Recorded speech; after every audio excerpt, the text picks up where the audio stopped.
Hello everyone, and welcome back to the Horror Halloween. Now I know a lot of you use these videos to sleep, so before you drift off, I thought it would be a fun idea if everyone can leave a comment to let me know where you're listening from in the world. Also like and subscribe if you are enjoying the episodes. It was Halloween night 2018, and I had been looking forward to it for weeks. Halloween has always been my favorite time of the year. The crisp air, the pumpkin carvings, the decorations, and of course, the trick-or-treating. But that year, something strange happened. Something that still haunts me whenever Halloween comes around. I live in a small town, one of those places where everyone knows everyone. It's quiet, peaceful, the kind of place where nothing ever really happens. But sometimes the quiet can be eerie, and I learned that the hard way. That year, my friends and I had planned a typical night. After finishing our homework and having a quick dinner, we dressed up in our costumes. I went as a ghost, wearing an old, white sheet with holes cut out for eyes. Not the most original, but it worked. My best friend, Sarah, was a witch with a tall, pointy hat and a broomstick. And our other friend, Jake, was a zombie, his face covered in fake blood and wounds. We were all excited, ready to hit the streets and collect as much candy as possible. But as we stepped out of my house and onto the street, the air felt different. It wasn't just cold, it felt heavy, like something was lurking just beyond the corner of my vision. At first, I shrugged it off. Halloween night is supposed to feel a little strange, right? We walked down the street, making our way to the first house on our route. The neighborhood was mostly dark, with only a few houses lit up by jack-o'-lanterns. It felt like we were the only ones out, even though I knew there were plenty of other kids in town. As we walked past one of the older houses on our street, I saw something that made me stop.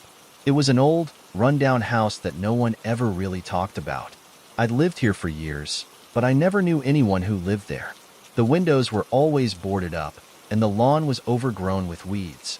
It was the kind of house that parents told us to stay away from, but no one ever explained why. It was just weird. That night, though, the house looked different. A faint light flickered behind one of the windows, like a candle. I couldn't help but stare at it. I thought maybe someone was home, but I couldn't remember ever seeing anyone around there. I glanced at my friends to see if they had noticed, but they were too busy with their candy collection. Suddenly, I felt a tap on my shoulder. I spun around quickly, but there was no one there. It was as if someone had just brushed past me, but when I turned, I saw nothing. My heart started racing. "Are you okay?" Sarah asked, noticing the panic in my face. "I swear I just felt someone touch me," I said, trying to shake off the feeling. But the hairs on the back of my neck stood up. We continued down the street, but I couldn't stop looking over my shoulder. I kept thinking about that house, the strange light, and the feeling of being watched. It was starting to get late, and we'd made our way through most of the neighborhood, but I couldn't shake the feeling that something wasn't right. As we passed a few more houses, we ended up on the block where that old house stood. I wasn't sure why, but something made me want to stop. Maybe it was the curiosity, or maybe it was just that feeling that something was calling me. I glanced at my friends. "Let's go check it out," I said, my voice trembling a little. "Are you serious?" Jake asked, laughing nervously. "That house is creepy," but I couldn't stop myself. There was something about it that pulled me in. We crossed the street and stood in front of the house. The front yard was completely empty, save for some old, twisted trees that looked like they could have been straight out of a horror movie. The windows, though boarded up, seemed to have a strange glow to them, like there was something behind them. It wasn't just the candlelight. It felt unnatural. "Maybe we should go back," Sarah said, looking uneasy. But I couldn't. I took a step closer to the house, and as I did, the air seemed to grow colder. I heard a faint whisper, so soft I thought it was my imagination. "Come inside." I froze. The voice sounded like it came from inside the house. It was low and almost melodic, like someone was inviting us in. "No way," Jake whispered. "Did you hear that?" I nodded, my heart pounding in my chest. I had heard it too. It was a voice. A real voice. But who was it? We stood there for a few moments, not knowing what to do. And then, as if on cue, the front door of the house creaked open. The door hadn't been open when we first arrived, and there was no wind. It just opened. "Guys, this is bad," Sarah said, her voice shaking, but I couldn't move. Something about that door opening made my feet feel like they were glued to the ground. A part of me wanted to run, but another part wanted to go inside to see what was behind that door. The door opened just enough for a shadow to appear on the other side. It was a figure, but I couldn't make out any details. It was too dark inside. The shadow seemed to hover for a moment, then disappeared. Before I could say anything, Sarah grabbed my arm. "We need to go now." I don't know why, but I listened to her. We turned and ran down the street, not stopping until we reached my house.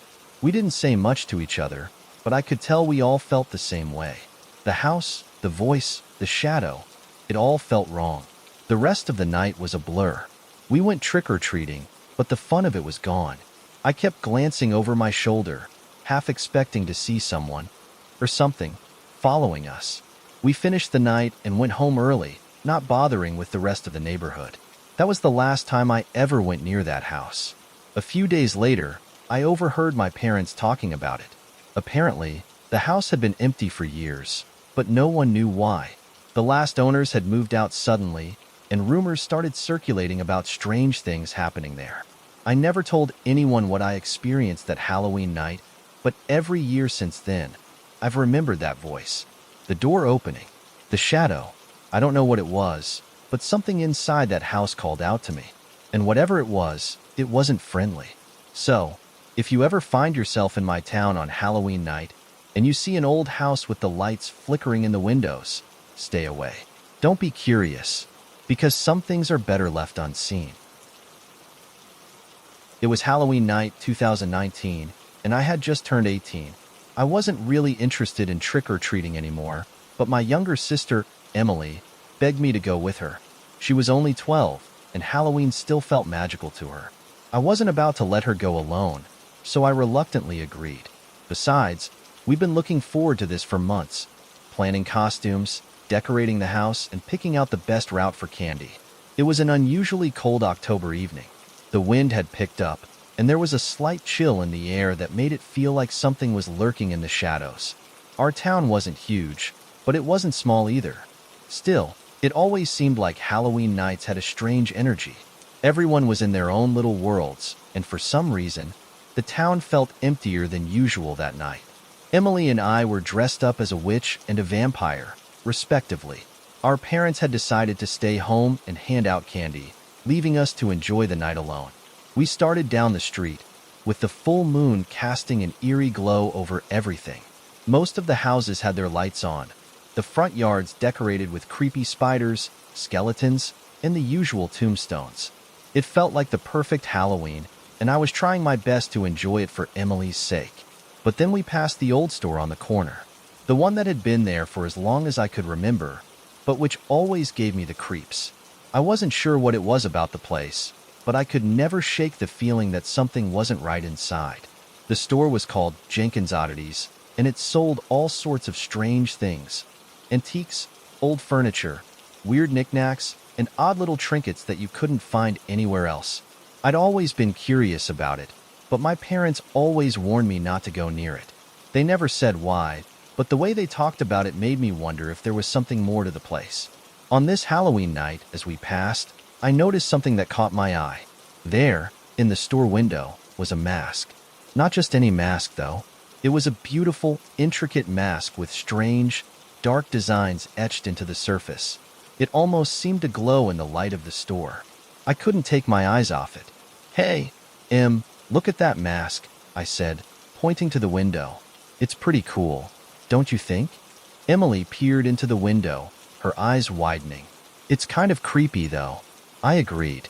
There was something about it that made my skin crawl. Yet, at the same time, I felt an inexplicable pull toward it. It was almost like the mask was calling to me, whispering my name. I was about to turn away when I saw the store owner, an old man who was hunched over, standing near the door. He looked at us and motioned us inside. Come in," he called with a raspy voice. "The mask is for sale. It's perfect for a special night like this." There was something strange about his voice, almost hypnotic. It was as though I couldn't resist his invitation. Before I knew it, Emily and I were walking into the store, the door creaking loudly as we entered. Inside, the air smelled musty, like old books and dust. The walls were cluttered with shelves full of strange objects, dolls, jars filled with dark liquids, and old pictures that seemed to follow you with their eyes. The whole place felt like a museum of oddities, each item carefully placed as though it were part of some dark collection. I had to admit, the atmosphere was a little unsettling, but all my attention was on the mask. It sat on a wooden pedestal, glowing faintly in the dim light. It was beautiful, yes, but there was a strange energy about it. I could feel my heart racing as I walked closer. "I see you like it," the old man said, stepping forward from behind a dusty counter. His eyes twinkled, and he smiled a toothless grin. "It's a very special mask. Not many people know its true power." "Power?" I asked, raising an eyebrow. The man nodded slowly. "It has a way of bringing out something in you. Something hidden." I wasn't sure what he meant, but my curiosity got the better of me. "How much is it?" "Ah," the old man said, his voice lowering. "It's not for just anyone. You have to be chosen." "Chosen for what?" I asked, now thoroughly confused. He reached out, gently lifting the mask from the pedestal. "You'll understand once you wear it. It's a mask that takes you to places you've never been before. Places you never knew you could go." At this point, Emily was starting to look nervous. She tugged at my sleeve. "We should go, Abby. This place gives me the creeps." But I was already too far gone. The mask was beautiful. I needed to know more. The old man's hand brushed over the mask, and then, without warning, he handed it to me. "It's yours," he said, as though there was no question. "But remember, once you wear it, you can't take it off until the night ends." My heart was racing. Something in my gut told me this was a bad idea, but the temptation was too strong. I took the mask from him, my fingers brushing against the cool surface. As soon as I touched it, I felt a strange, tingling sensation, almost like static electricity running through my fingertips. "Are you sure you want to do this?" Emily asked, her voice trembling. I nodded, though a part of me was unsure. I lifted the mask to my face, and as soon as it touched my skin, everything went dark. It was like I had been thrown into a void, a pitch-black space where nothing existed except for the feeling of weightlessness. My head spun, and I felt dizzy, disoriented. I reached up to remove the mask, but my hands couldn't move. They were frozen in place. Suddenly, I heard a whisper in my ear. Low, almost unintelligible, but unmistakable. "You're mine now." I wanted to scream, but I couldn't. I couldn't move, couldn't breathe. My heart raced, pounding in my chest. I felt like I was suffocating, like I was trapped in some dark dimension. The world around me seemed to warp and shift. I could hear strange noises, scraping, scratching, as though something was moving in the darkness. And then, just as suddenly as it started, the sensation ended. I found myself back in the store, standing in front of the old man. My hands were trembling, and I could feel the mask still pressed against my face, but I had no memory of how I got there. "What just happened?" I gasped, pulling the mask off with trembling hands.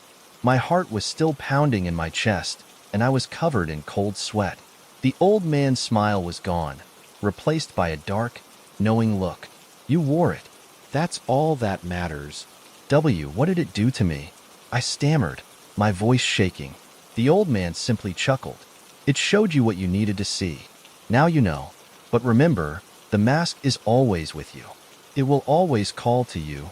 I didn't understand what he meant, but I was terrified. I grabbed Emily's hand and pulled her toward the door. "Let's go. Now." We ran out of the store, the door slamming behind us. As soon as we were outside, I felt the weight lift from my shoulders. The chill in the air felt less oppressive, and the street lights seemed to shine brighter. But I couldn't shake the feeling that something had changed. For the rest of the night, I couldn't stop thinking about the mask, the old man's words, and the darkness I had felt when I wore it. I didn't tell anyone what had happened, but every Halloween since then, I've never been able to forget. The mask still calls to me in the quiet of the night, whispering my name, reminding me that some things aren't meant to be discovered. And if you ever find yourself walking past Jenkins' oddities, be careful. because you might just hear the mask calling your name too. It was Halloween night, 2017. My friends and I were all excited for the usual routine, trick-or-treating, visiting haunted houses, and of course, the scary stories we'd share over piles of candy. But that year, something unusual happened, and I have never been able to forget it. I live in a small suburban neighborhood, one of those tight-knit communities where everyone knows each other. We have a couple of big houses on our street, but the rest are just typical suburban homes. My group of friends, Kathy, David, and Ethan, had planned to meet up at my house for a quick dinner before heading out into the chilly October night to collect candy.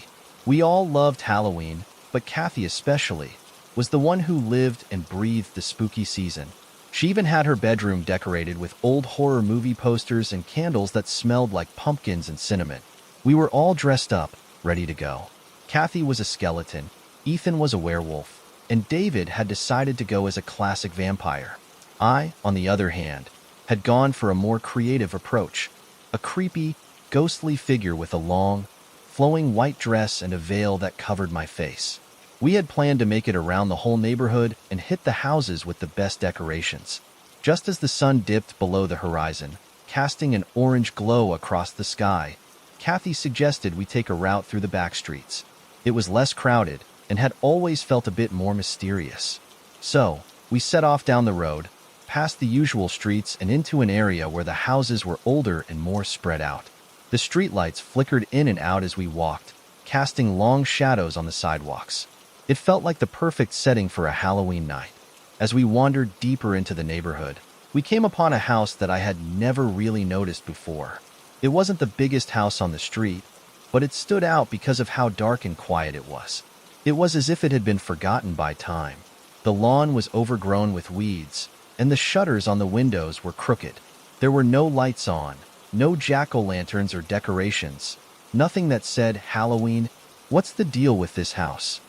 Ethan asked, eyeing it warily. I've never seen anyone live there, Kathy replied. It's been empty for as long as I can remember.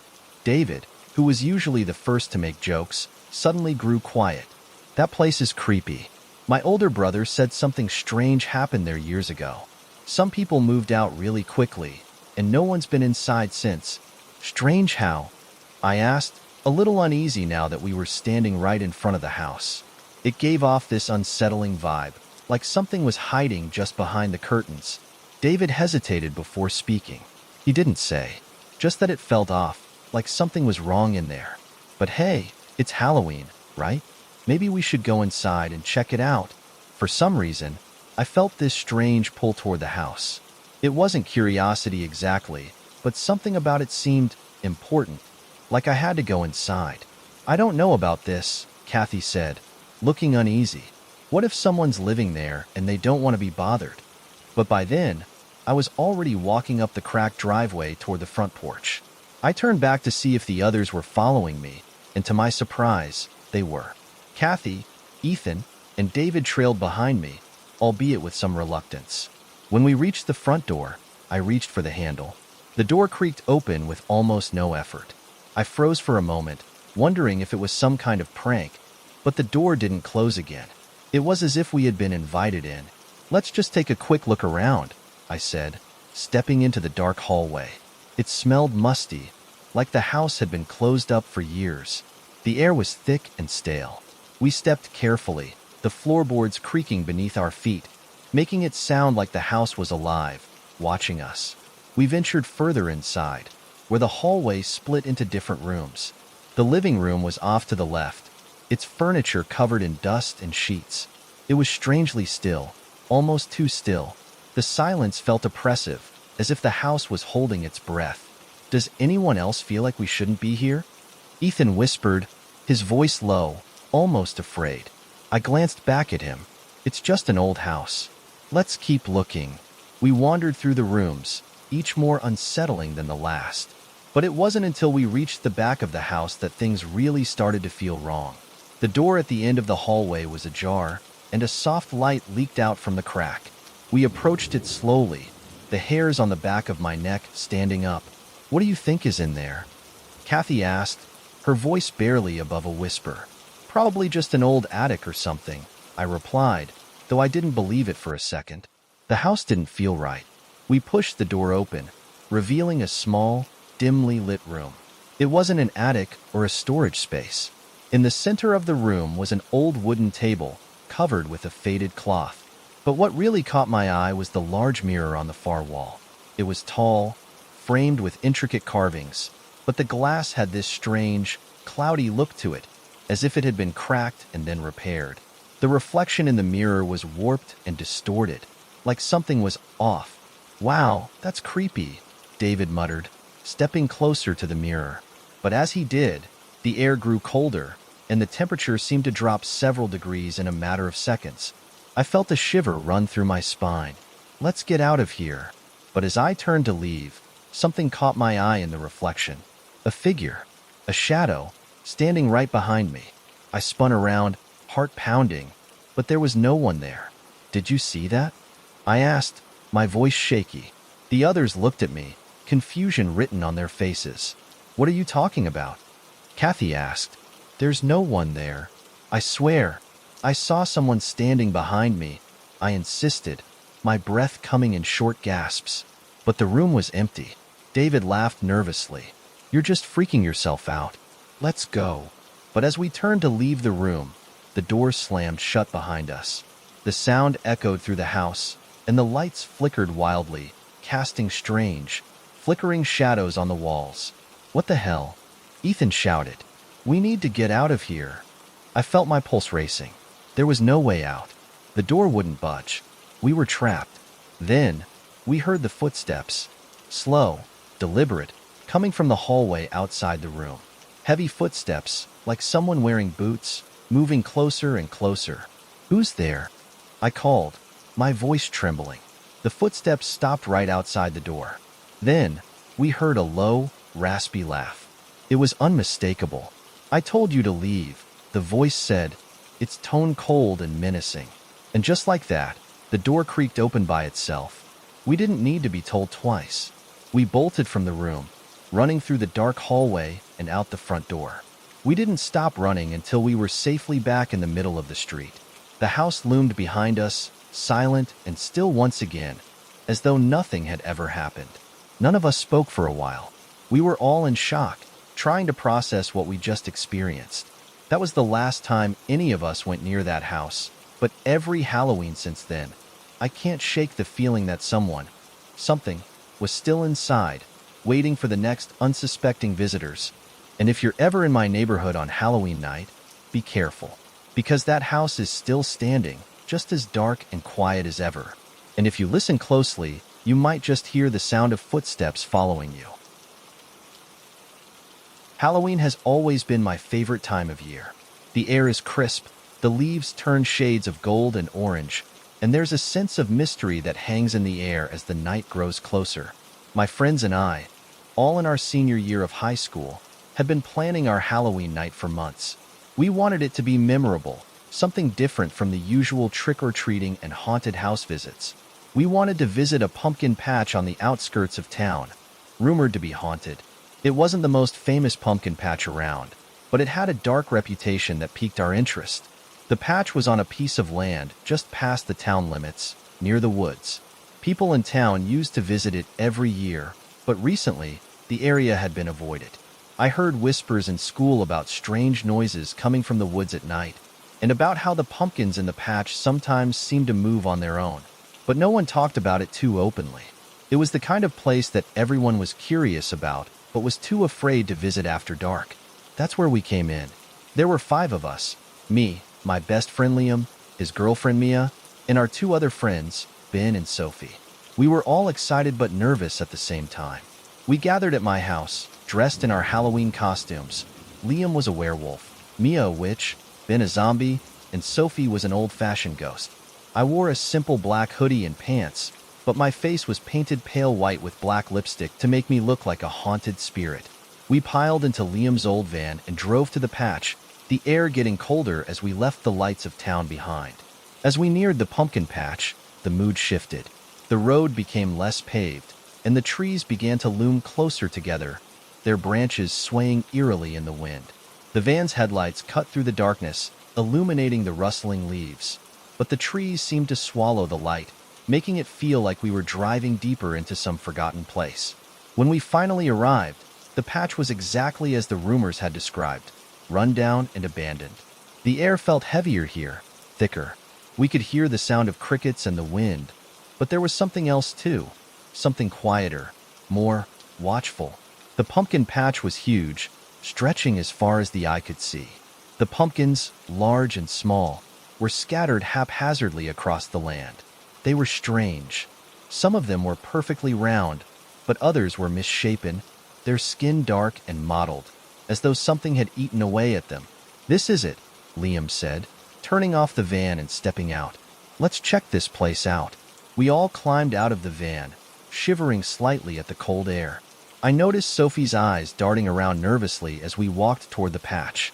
"I don't like this," she whispered. "Something feels off." "I know, right?" Mia said, trying to keep the mood light. "It's just a pumpkin patch, Sophie. We'll be fine." But even Mia's joke didn't seem to calm Sophie. She stayed close to Ben as we walked toward the patch, the gravel beneath our feet crunching as we stepped over it. The place was silent. Not a single sound came from the pumpkins, no rustling leaves, no chirping crickets, just the wind blowing through the trees, making the branches creak and groan. "This place feels like it's been abandoned for years," Ben said, kicking at one of the pumpkins. It rolled a few inches before coming to a stop. "That's because it has," I replied, shivering. "I heard no one's been here since the last owners moved out. They said it was too weird." "Too weird?" Liam asked. "What do you mean?" "Well," I said, glancing around, "rumor has it that the pumpkins aren't just normal pumpkins. Some people say they grow bigger at night, and that the patch itself is alive." "Alive?" Sophie asked, her voice cracking slightly. "That's insane." "Yeah, well, I didn't believe it either," I said, "but the rumors are pretty persistent around here. Something about strange noises coming from the woods and people disappearing after coming here at night." Mia laughed, though it wasn't a sound that filled the air with ease. "Well, we'll see for ourselves, won't we?" We all agreed to explore, walking further into the patch.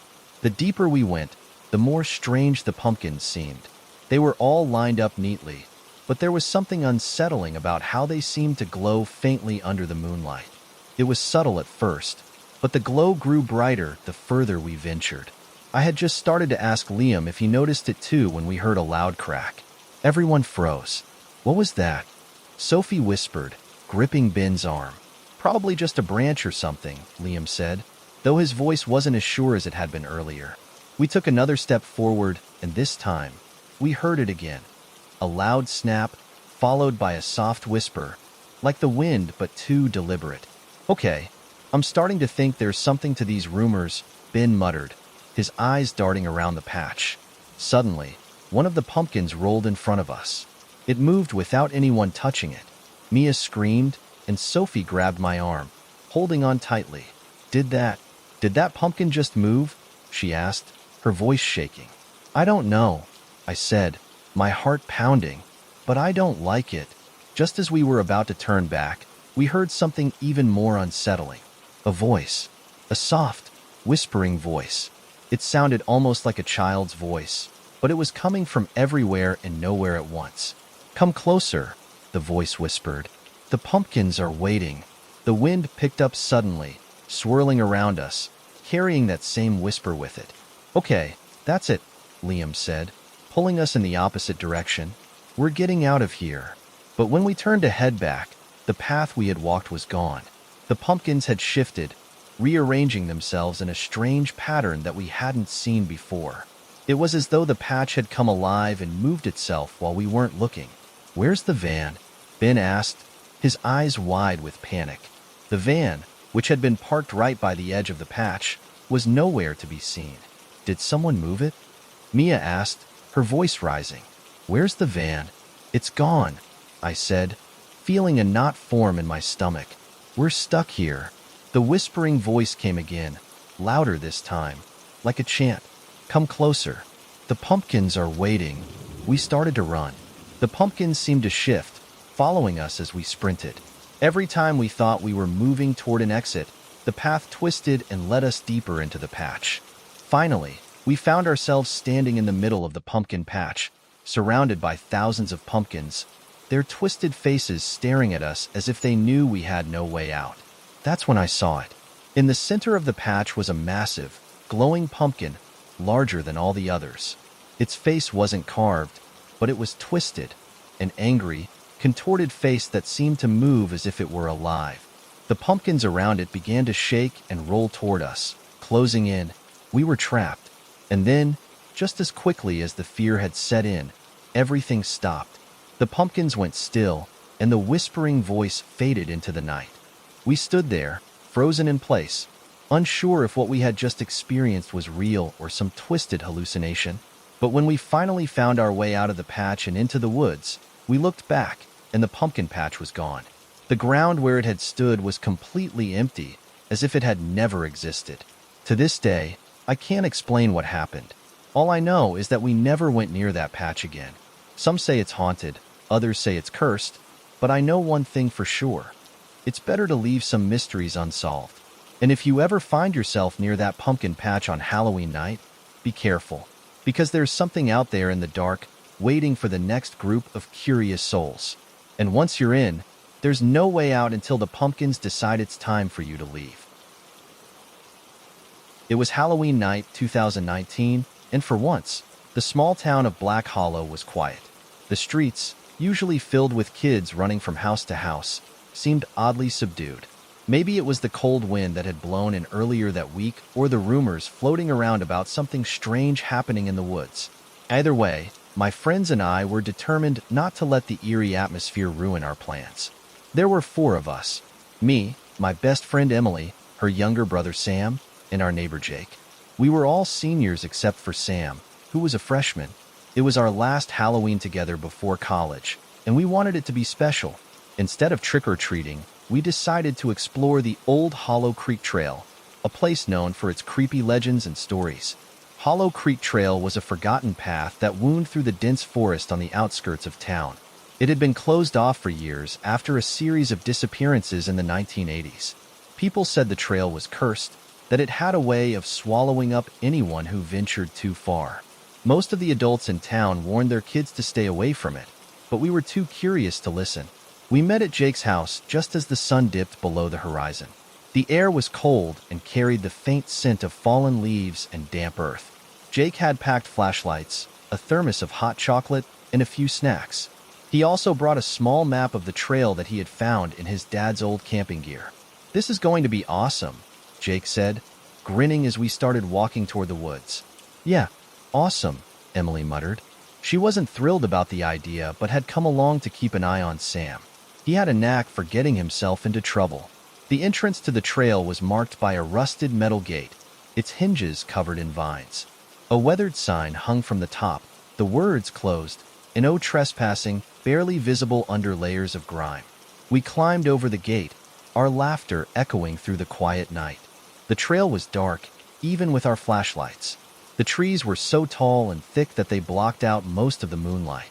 As we walked, the gravel beneath our feet crunched loudly, the only sound in the otherwise silent forest. "Why does it feel so quiet?"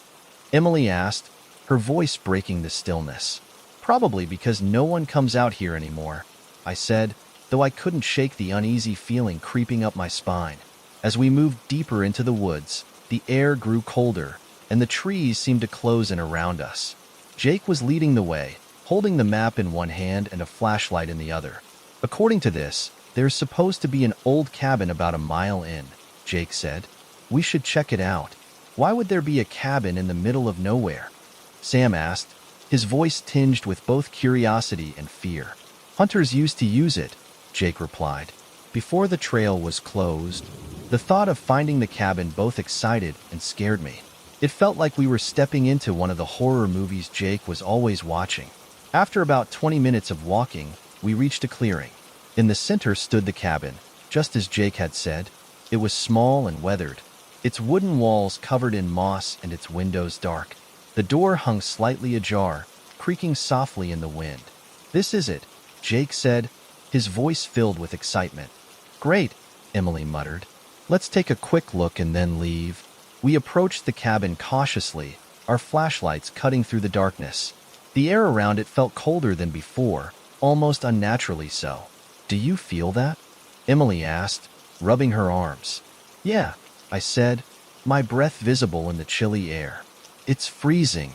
Jake pushed the door open, and we stepped inside. The cabin was empty except for a wooden table and a few broken chairs. Dust covered every surface, and the air smelled of damp wood and decay. "This is so cool," Sam said, shining his flashlight around the room. "Cool isn't the word I'd use," Emily muttered, staying close to the door. As we explored the cabin, something caught my eye. On the far wall, scratched into the wood, were words that sent a chill down my spine. "Leave while you can." Guys," I called, pointing to the wall. They all turned to look, and the room fell silent. "That's unsettling," Jake said, trying to sound brave but failing. "We should go," Emily said, her voice trembling. Before we could respond, we heard it, a faint sound coming from outside. It was soft at first, like leaves rustling in the wind, but then it grew louder, more deliberate. It sounded like footsteps, slow and heavy, moving through the clearing. "Did you hear that?" Sam whispered, his eyes wide with fear. "Yeah," I said, my heart pounding. Jake motioned for us to turn off our flashlights. We stood there in the dark, listening. The footsteps grew closer, stopping just outside the cabin. "Who's out there?" Jake called, his voice shaky. There was no answer. Then, the door creaked open. I held my breath, my heart racing as the door swung inward. But there was no one there. The clearing outside was empty. "We're leaving," Emily said, grabbing Sam's arm. None of us argued. We rushed out of the cabin and back onto the trail, our flashlights cutting through the darkness. But as we moved further away, the forest seemed to change. The trees looked different, their gnarled branches reaching out like skeletal hands. The path, which had been clear on the way in, was now overgrown with vines and weeds. "Is this the right way?" I asked, trying to keep the panic out of my voice. "It has to be," Jake said, though he didn't sound convinced. We kept walking, but the trail only seemed to get darker and more twisted. The sounds of the forest grew louder, branches snapping, leaves rustling, and something else. A low, guttural growl. "What is that?" Sam asked, his voice barely audible. "I don't know," Jake said, shining his flashlight around. The growling grew louder, and suddenly, a shadow darted across the path in front of us. It was fast, too fast to see clearly, but it was big. "Run!" Jake shouted. We didn't need to be told twice. We took off down the trail, the sound of footsteps and growling behind us. My legs burned as I ran, my heart pounding in my chest. Finally, we saw it, the rusted gate marking the entrance to the trail. We bolted toward it, scrambling over the gate and collapsing on the other side. When I looked back, the trail was dark and silent. Whatever had been chasing us was gone.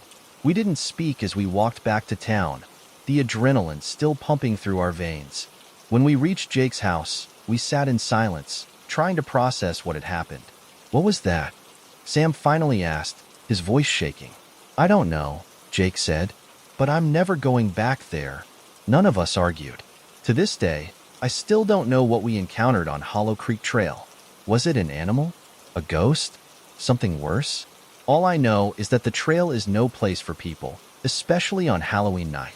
And if you ever find yourself near Black Hollow, do yourself a favor. Stay far away from the trail, because whatever is out there is still waiting, and it doesn't want to be disturbed. It was the Halloween of 2018, and the weather had taken a turn for the worse. The sky was a heavy shade of gray all day, with clouds rolling in like waves, bringing with them a fierce wind that howled through the trees. By nightfall, rain had started to pour, and lightning lit up the sky in jagged bursts. Most of the kids in town decided to stay home, but not my friends and me. We lived in Hallows End, a small town with a population that seemed to shrink each year. Most people moved away because of the strange stories tied to the town's history. It was said that Hallows End was cursed, a place where Halloween wasn't just a night of costumes and candy, but a time when the veil between the living and the dead was at its thinnest. Every Halloween, there were whispers about odd occurrences. Things like footsteps echoing on empty streets, lights flickering even without a storm, and objects moving on their own. But this year, something felt different, more sinister. There were 5 of us that night. Me, my cousin Clara, our neighbor Josh, and 2 classmates, Olivia and Ethan. We were all seniors, eager to escape Hallow's End as soon as we graduated.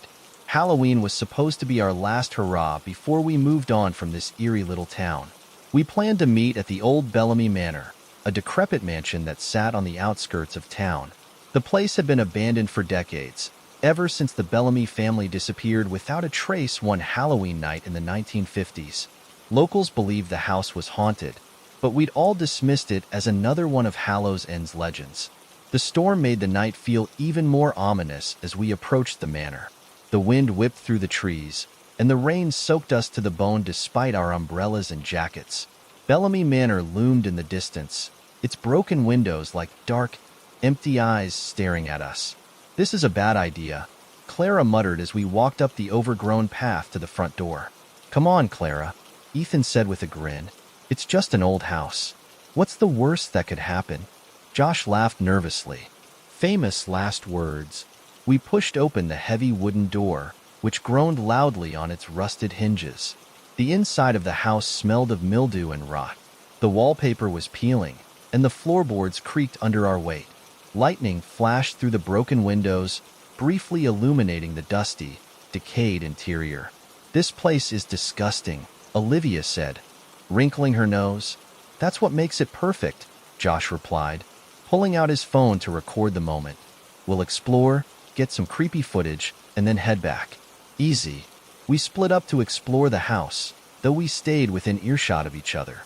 I stuck with Clara, who clung to my arm like her life depended on it. "This place gives me the creeps," she whispered. "You're not alone," I admitted. "Let's just check out the main floor and get out of here." We walked into what must have been the living room. A grand fireplace dominated one wall, its mantel covered in cobwebs. The furniture was old and covered in white sheets, giving the room a ghostly appearance. That's when we heard it, a soft, shuffling sound coming from upstairs. "Did you hear that?" Clara asked, her voice trembling. "Probably the wind," I said, though I didn't believe it. The shuffling grew louder, followed by a faint tapping sound, like footsteps on the wooden floor above us. "Guys," Josh called from the hallway. "Was that one of you upstairs?" "No," Olivia said, walking toward us with Ethan close behind. We all exchanged nervous glances. "It's probably just an animal," Ethan said, though his voice lacked confidence. "Or the house settling," Josh added. "Old places make weird noises." We tried to convince ourselves that it was nothing, but the sound of the footsteps didn't stop. They grew louder, more deliberate, as though whoever, or whatever, was upstairs was moving closer to the staircase. "Let's check it out," Josh said, holding up his phone like it was some kind of shield. "Are you insane?" Clara hissed, but Josh was already heading for the stairs, with Ethan reluctantly following him. The rest of us stayed behind, too scared to move. "Do you think it's safe?" Olivia whispered. "No," Clara said flatly. We stood there in tense silence, listening as Josh and Ethan's footsteps creaked up the stairs. Guys," Josh called out from above. "You need to see this." Reluctantly, the 3 of us followed, our flashlights casting eerie shadows on the walls. When we reached the top of the stairs, Josh was standing in front of a door at the end of the hallway. "It's open," he said, pointing to the door. "So," Clara said. "It wasn't before," Ethan replied. We walked past this room on the way up. The door was closed. We all stared at the door, which seemed to beckon us with its yawning darkness. "I'm not going in there," Clara said, stepping back. "Me neither," Olivia agreed. But Josh and Ethan were already inside. "There's nothing in here," Josh said, shining his flashlight around. We reluctantly followed, stepping into what must have been a child's bedroom. The walls were painted a faded blue, and a broken crib stood in one corner. Toys were scattered across the floor, covered in dust and cobwebs. "That's creepy," Olivia said, pointing to the crib, Before anyone could respond, the door slammed shut behind us. We all screamed, rushing to the door and pulling at the handle. It wouldn't budge. Who did that? Ethan shouted, his voice cracking. No one, Josh said, panic in his eyes. Suddenly, the temperature in the room dropped. Our breath fogged in the air, and the sound of faint whispering filled the room. Do you hear that? Clara whispered, her voice barely audible. The whispers grew louder, more distinct, though the words were impossible to understand. The toys on the floor began to move, sliding across the room as if pushed by invisible hands. We need to get out of here, Olivia said, her voice shaking. Josh and Ethan threw their weight against the door, and finally, it burst open. We scrambled out of the room and down the stairs, not stopping until we were outside the house. The storm had grown worse. The wind howled through the trees, and the rain came down in sheets. But as we stood there, catching our breath, we realized something was wrong. The house was gone. We turned to look behind us, expecting to see Bellamy Manor looming in the darkness, but there was nothing there, just an empty field. What the? Josh stammered, spinning in circles. Where's the house? Clara asked, clutching my arm. It was right here, Ethan shouted. We stood there in stunned silence, the rain soaking us as the reality of what had happened sank in. Let's just go, I said finally, my voice trembling. We ran back to town, not stopping until we reached Josh's house. None of us spoke about what had happened, but the fear in everyone's eyes said it all. The next day, we tried to find the house again. We went back to the field where Bellamy Manor had stood, but there was no trace of it. No foundation, no debris, nothing. It was as though the house had never existed. To this day, none of us can explain what we experienced that Halloween night. The whispers, the moving toys, the house vanishing into thin air. It was all too real to be a dream, yet too impossible to believe. The stories about Hallows End being cursed? I believe them now. And every Halloween, when the wind howls and the sky turns dark, I can't help but wonder if the Bellamy Manor is still out there, waiting for its next visitors. It was the Halloween of 2020, a year that had already felt like a horror story for most of us. But that didn't stop our town from putting together its annual Halloween attractions, including the infamous Blackthorn Corn Maze. The maze was always a highlight of the season, advertised as the scariest maze in the state. People came from all over to test their courage, but everyone knew it wasn't just the creepy decor or actors in costumes that made the maze terrifying. Blackthorn had a reputation for unusual occurrences. The maze was built on the outskirts of town, on a piece of land with a dark history. Decades ago, a farmer and his family had disappeared without a trace, leaving behind nothing but their crumbling farmhouse and endless rows of corn. Over the years, rumors grew about strange sightings in the fields. Shadows that moved when no one was there, whispers carried on the wind, and the feeling of being watched. My friends and I had always dismissed the stories as small-town legends meant to attract tourists. This year, we decided to go to the maze ourselves. There were 4 of us: me, my best friend Leah, her boyfriend Tyler, and my younger cousin Mia. It was Mia's first Halloween in town, and she wanted to see what all the fuss was about. We arrived at the maze just after sunset. The air was cold and carried the scent of hay and pumpkin spice. Strings of orange lights were draped across the entrance, and eerie music played from hidden speakers. A group of actors dressed as zombies, clowns, and other monsters roamed the entrance, scaring the guests as they waited in line. "Are you sure you're ready for this, Mia?" I teased as we approached the gate. She rolled her eyes. "Please, I've seen scarier things in horror movies." Tyler laughed. "We'll see about that." The attendant at the entrance handed us a single map and explained the rules. No running, no touching the props or actors, and no cutting through the corn. The goal was to find the exit, but there were no time limits. The maze was massive, its paths winding through towering walls of corn that seemed to stretch endlessly into the night. Each section was themed, with props, sound effects, and actors waiting to jump out and scare you. We entered the maze, our flashlights barely piercing the darkness. The first section was relatively tame. Just a few fake skeletons hanging from the corn and an actor dressed as a scarecrow who leaped out at us. We laughed it off and kept going. "This isn't so bad," Leah said, though she was gripping Tyler's arm tightly. "Yeah, kind of lame," Mia added, though her eyes darted nervously toward every rustling sound. As we moved deeper into the maze, the atmosphere began to change. The air felt heavier, and the sounds of laughter and screams from other groups grew faint. The props became more elaborate: bloody mannequins, fake severed limbs, and dismembered zombies reaching out from the corn. But what really unnerved me were the shadows. At first, I thought it was just my imagination, but I kept seeing dark shapes moving in the corners of my vision. Whenever I turned to look, there was nothing there. "Did you see that?" I asked, stopping in my tracks. "See what?"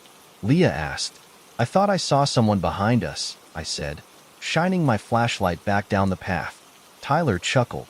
"It's probably just one of the actors. They like to follow people to freak them out." I nodded, trying to convince myself that he was right. We continued through the maze, reaching a section filled with animatronic clowns. Their painted faces glowed under blacklight, and their distorted laughter echoed through the corn. "This is officially creepy," Mia said, staying close to me. As we passed one of the clowns, its head suddenly turned toward us, and it let out a loud, high-pitched laugh. We all jumped, laughing nervously as we hurried away. But as we moved further into the maze, the laughter didn't stop. "Do you hear that?" Leah asked, her voice shaky. The laughter was faint but constant, seeming to follow us no matter which way we turned. "Maybe it's on a loop," Tyler said, though he didn't sound convinced. The map wasn't much help. The paths all looked the same, and it felt like we were going in circles. The laughter grew louder, joined by the sound of footsteps rustling through the corn. "Is someone following us?" Mia whispered, her voice trembling. I turned around, shining my flashlight down the path, but there was no one there. "Let's just keep moving," I said, trying to keep my voice steady. We quickened our pace, but the feeling of being watched didn't go away. The air grew colder, and the corn seemed to close in around us, the stalks taller and denser than before. "Do you think we took a wrong turn?" Leah asked. Tyler checked the map again, frowning. "I don't know. None of this looks right." That's when we heard it, a low, guttural growl coming from the corn. We all froze, shining our flashlights toward the sound. The corn rustled, but nothing emerged. "Probably just a sound effect," Tyler said, though he was gripping Leah's hand tightly. But then it came again, louder this time and closer. "Okay, time to go," Mia said, her voice rising with panic. We started moving quickly, our flashlights bobbing as we tried to find the next section of the maze. The growling followed us, growing louder with each step. "Where is the exit?" Leah cried, her voice breaking. Before we could answer, a figure stepped out of the corn ahead of us. It was tall and shadowy, its features hidden in the darkness. "Is that one of the actors?" Mia asked, her voice barely above a whisper. The figure didn't move or speak. It just stood there, blocking our path. "Hey," Tyler called, trying to sound brave. "We're just trying to find the exit." The figure tilted its head, as if studying us, then slowly stepped back into the corn, disappearing from view. "Okay, that was not normal," I said, my heart pounding. We turned and took another path, hoping to put as much distance as possible between us and the strange figure. But no matter which way we went, the maze seemed to stretch on forever, the paths looping back on themselves. The growling returned, joined by whispers that seemed to come from the corn itself. "This isn't part of the attraction," Mia said, her voice shaking. "Something's wrong." We started running, panic taking over as the whispers and growls grew louder. The corn rustled violently around us, as though something was moving through it, chasing us. Finally, we burst into a clearing, where an old wooden scarecrow stood in the center. Its head was a burlap sack, and its body was stuffed with hay, but its arms were outstretched as if it were welcoming us. "That wasn't here before," Leah said, her voice trembling. The scarecrow's head slowly turned toward us. We screamed and ran in the opposite direction, not caring where the path led. The whispers and growls were deafening now, and the shadows seemed to close in around us. Just when I thought we'd never escape, we stumbled out of the maze and into the parking lot. The sudden brightness of the lights and the sound of other people laughing and talking was almost overwhelming. We turned to look back at the maze, but the entrance was dark and silent. "What just happened?" Mia asked, tears streaming down her face. "I don't know," I said, still catching my breath, "but I'm never going back in there." We never spoke about what happened that night, but the fear stayed with us. To this day, I can't explain what we experienced in the Blackthorn Corn Maze. Was it just a part of the attraction? A prank? Or was there something else, something darker, lurking in those fields? All I know is that Halloween has never felt the same.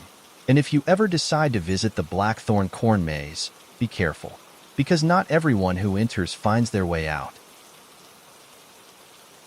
Halloween night of 2021 was supposed to be ordinary. I had planned to join my friends for a simple bonfire in the woods near our small, quiet town of Green Hollow. The woods were dense and expansive, but we weren't planning to venture far, just to a clearing we'd visited dozens of times before. It felt safe, familiar even, though the stories of strange happenings in Green Hollow woods had always lingered in the back of my mind. The stories weren't anything new. Over the years, people claimed they'd seen figures standing between the trees or heard eerie voices calling their names. Some spoke of an old trail deep in the woods, one that appeared only on Halloween night. The trail, they said, was cursed, a path that led to places no one could return from. Of course, we all laughed at these tales. Who wouldn't? They sounded like the kind of thing you'd tell kids to keep them from wandering too far. That night, the moon hung low and bright in the sky, its light occasionally obscured by thick, drifting clouds. I grabbed my flashlight, a blanket, and a small bag of snacks, ready to meet up with my friends. We planned to take the usual trail from the edge of the woods to the clearing. When I arrived, everyone was already there. Danny, the jokester of the group, Emma, the always prepared one, and Lucas, who never took anything seriously. They were laughing and talking, their voices carrying easily in the cool night air. "About time you showed up," Danny called, throwing a marshmallow in my direction. "I'm not late," I said, dodging it. "You guys are just early." We joked and teased as we walked into the woods, the beam of my flashlight sweeping across the trail. The trees seemed taller than I remembered, their branches forming a canopy that blocked out most of the moonlight. But the path was clear, the ground well-trodden from years of use. As we got closer to the clearing, the atmosphere began to change. The air grew colder, and an uneasy silence settled around us. Even Danny, who always had some sarcastic comment, was unusually quiet. "Anyone else notice how weird it feels tonight?" Emma asked, her voice low. Lucas laughed nervously. "It's just your imagination. You've been listening to too many ghost stories."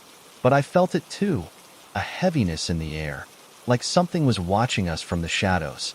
We reached the clearing and set up the bonfire, the flames crackling and casting flickering light across our faces. We tried to shake off the unease, roasting marshmallows and sharing ghost stories to lighten the mood. It was about an hour later when we heard it, a faint rustling sound coming from the trees. "Probably just an animal," Lucas said, though his eyes darted nervously toward the noise. But then came the whispers, soft, indistinct, and chilling. "Did you hear that?" Emma asked, clutching her flashlight tightly. Danny laughed, but it sounded forced. "Okay, who's trying to scare us?"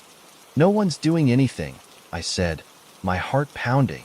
The whispers grew louder, still unintelligible but undeniably human. They seemed to come from all around us, as if the woods themselves were alive. "We should leave," Emma said, standing up. "Something's not right." Reluctantly, we agreed. We packed up our things and started back the way we'd come. Or at least, we thought we did. After walking for what felt like forever, we realized something was wrong. The trail was narrower, overgrown with weeds and branches that scratched at our arms and legs. "Are you sure we're going the right way?" Danny asked, his usual confidence gone. "This has to be it," Lucas said, though he didn't sound certain. The trees grew denser, their twisted branches blocking out the moonlight entirely. Our flashlights barely illuminated the path ahead, casting long, eerie shadows. Then we saw it, a split in the trail we'd never noticed before. One path led to the left, the other to the right. "That wasn't here before," Emma said, her voice trembling. It's probably just a side trail, Lucas said, though he looked as confused as the rest of us. We should go back, I said. We need to find the main trail. But as we turned to retrace our steps, the whispers returned, louder this time. They seemed to be calling our names, each voice distinct and familiar. Did you hear that? Emma asked, her face pale. Yes, Danny whispered. They're saying my name. A chill ran down my spine.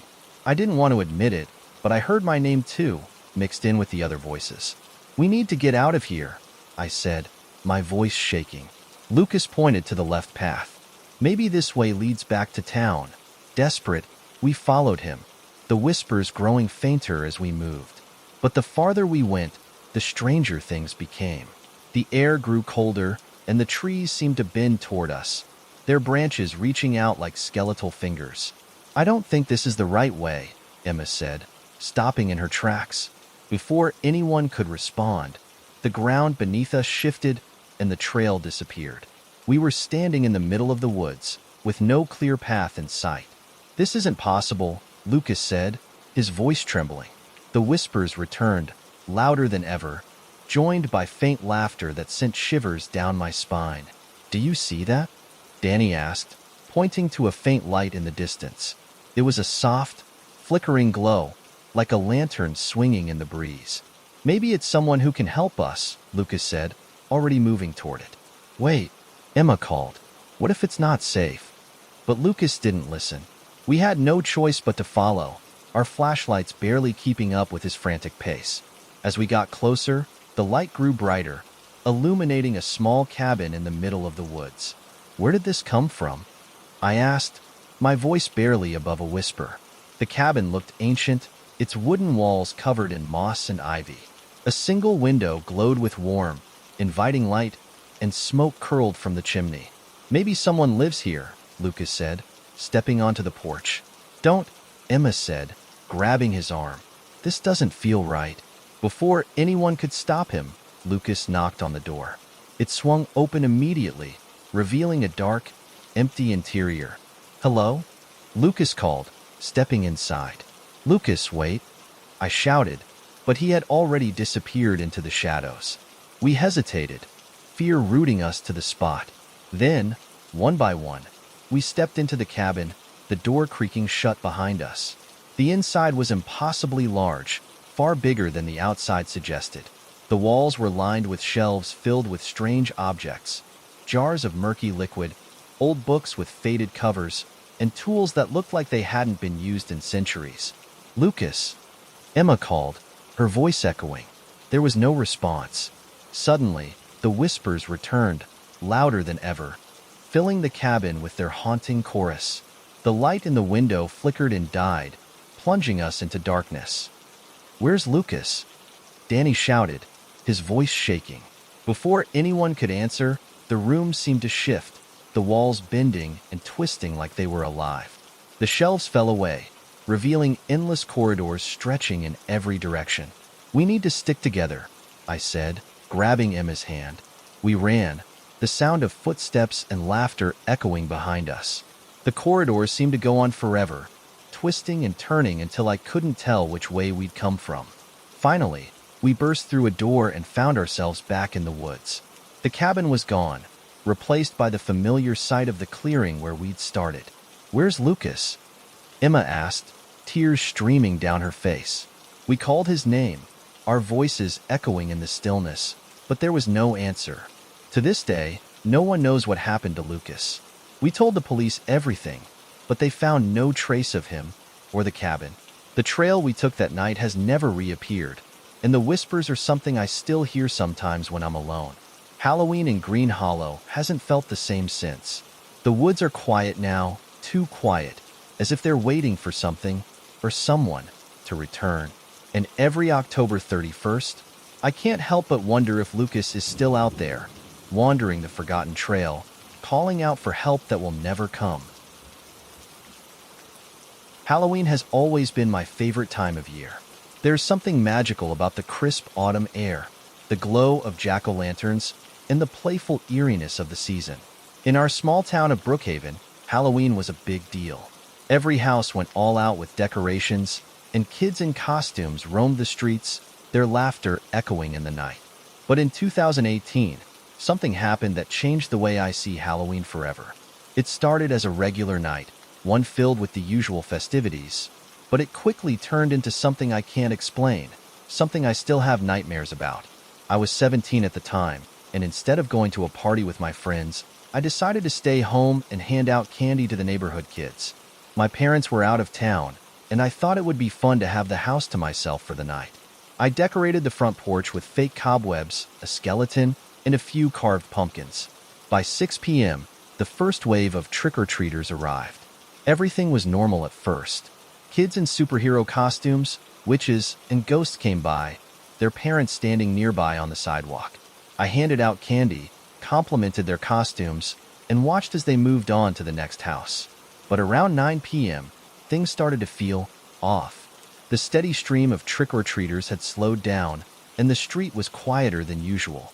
Most of the porch lights on my block were off, signaling that my neighbors were done for the night. I was about to call it quits myself when I saw a group of kids approaching my house. There were 4 of them, dressed in vintage-looking costumes that seemed out of place. One was a clown with a painted face, another a ragged-looking doll, the third a scarecrow with a burlap mask, and the last a pirate with an eye patch and a plastic sword. Something about them made me uneasy, but I shook it off. They were just kids, after all. Trick or treat, they said in unison, their voices oddly flat and emotionless. Cool costumes, I said, forcing a smile as I reached into the candy bowl. Who made them for you? They didn't answer. Instead, they just stood there, staring at me. Their eyes, at least the ones I could see, were unnervingly dark, like they didn't reflect any light. It was unsettling, but I laughed nervously and handed each of them a piece of candy. "Happy Halloween," I said, hoping they'd move along. They didn't. They just stood there, silent and still, their faces unreadable. The air around me felt colder, and I suddenly had the urge to close the door and lock it. "Okay, then," I said, trying to keep my voice light. "Have a good night." As I stepped back, the clown tilted its head slightly and said, "You shouldn't have opened the door." Before I could respond, they turned and walked down the driveway, disappearing into the darkness. I stood there for a moment, my heart racing, before closing the door and locking it. I told myself it was just a weird interaction and went back to the living room to watch a movie. About 15 minutes later, there was another knock at the door. This time, it was louder, almost frantic. I froze, staring at the door from the couch. My porch light was still on, but I couldn't see anyone through the window. Another knock came, harder this time. I hesitated before getting up, my hand trembling as I reached for the doorknob. When I opened the door, there was no one there. I stepped onto the porch, looking up and down the street. It was empty, the only sound the rustling of leaves in the breeze. As I turned to go back inside, I noticed something on the porch, a single piece of candy, one of the same I'd handed out earlier. It was sitting in the exact spot where the clown had been standing. A chill ran down my spine as I picked it up and tossed it back into the bowl. I locked the door again and turned off the porch light, deciding that I'd had enough for the night. I double-checked all the locks and went upstairs to my bedroom, trying to shake the feeling of unease. It was almost midnight when I heard it again, a knock at the front door. This time, it was slow and deliberate, each knock echoing through the house. My stomach dropped. I grabbed my phone and crept down the stairs, peeking out the window. There they were, the same 4 kids, standing in a perfect line on my porch. Their costumes looked dirtier now, the scarecrow's burlap mask frayed at the edges, the doll's dress torn and stained. Their faces were turned toward the door, but they didn't move or speak. I stepped back, my hands shaking as I dialed 911. The operator answered, and I whispered into the phone, explaining that there were strange kids on my porch who wouldn't leave. "Someone will be there shortly," she said. "Stay on the line until the officers arrive." But as soon as she said that, the knocking stopped. I peeked out the window again, and the porch was empty. The kids were gone.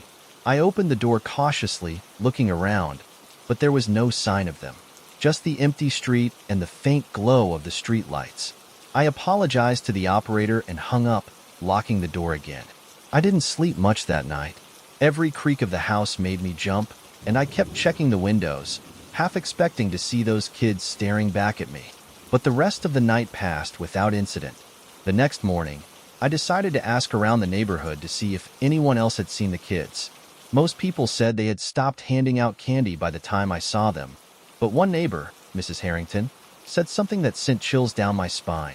"They sound like the kids from the old Miller house," she said, her voice low.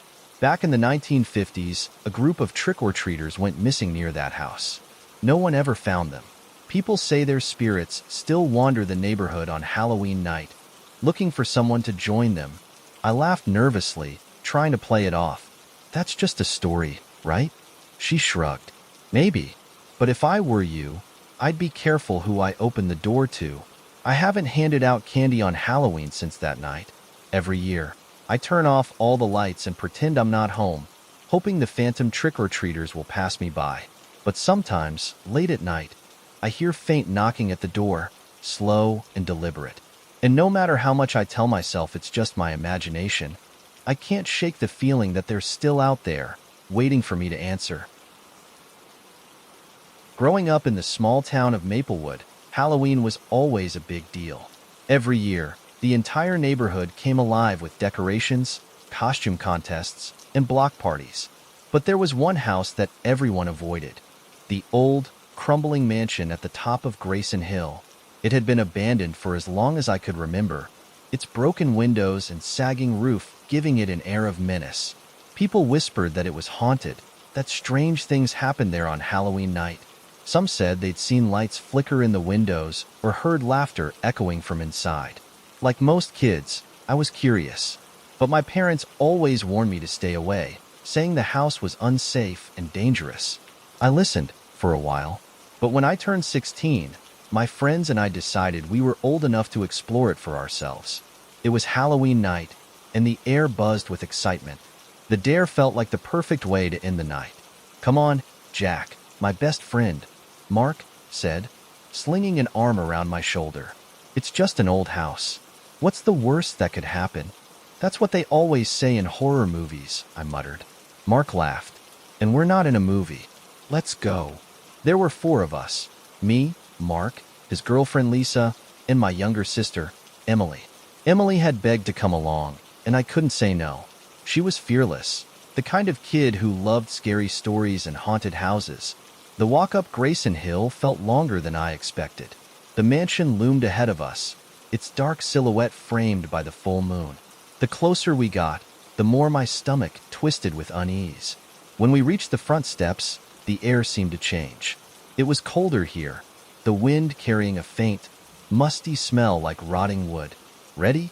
Mark asked, holding up a flashlight. "Let's just get this over with," I said, trying to sound braver than I felt.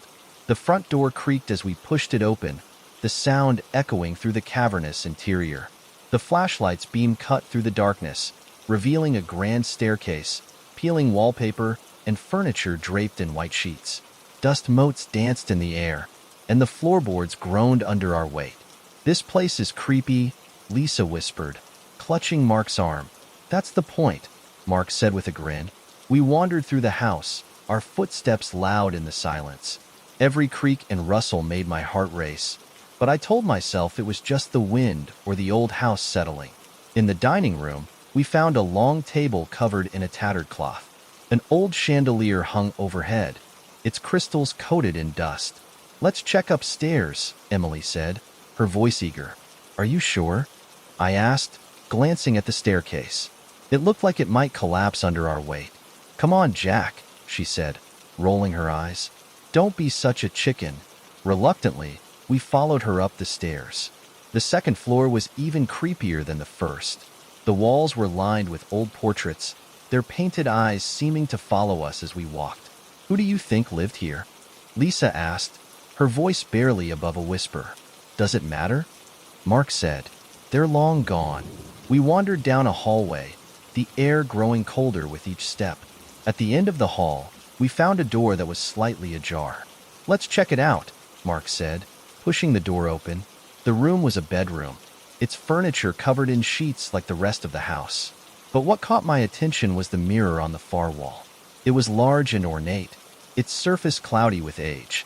"Creepy," Emily said. Walking up to it, as she got closer, the mirror seemed to ripple, like the surface of a pond disturbed by a pebble. "Did you see that?" I asked, my voice shaking. "See what?" Mark asked, shining the flashlight on the mirror. The surface was still now, reflecting our faces back at us. But something about it felt wrong. "Maybe we should leave," Lisa said, stepping back. "We just got here," Mark said. "Don't tell me you're scared of a mirror." Emily reached out and touched the glass. For a moment, nothing happened.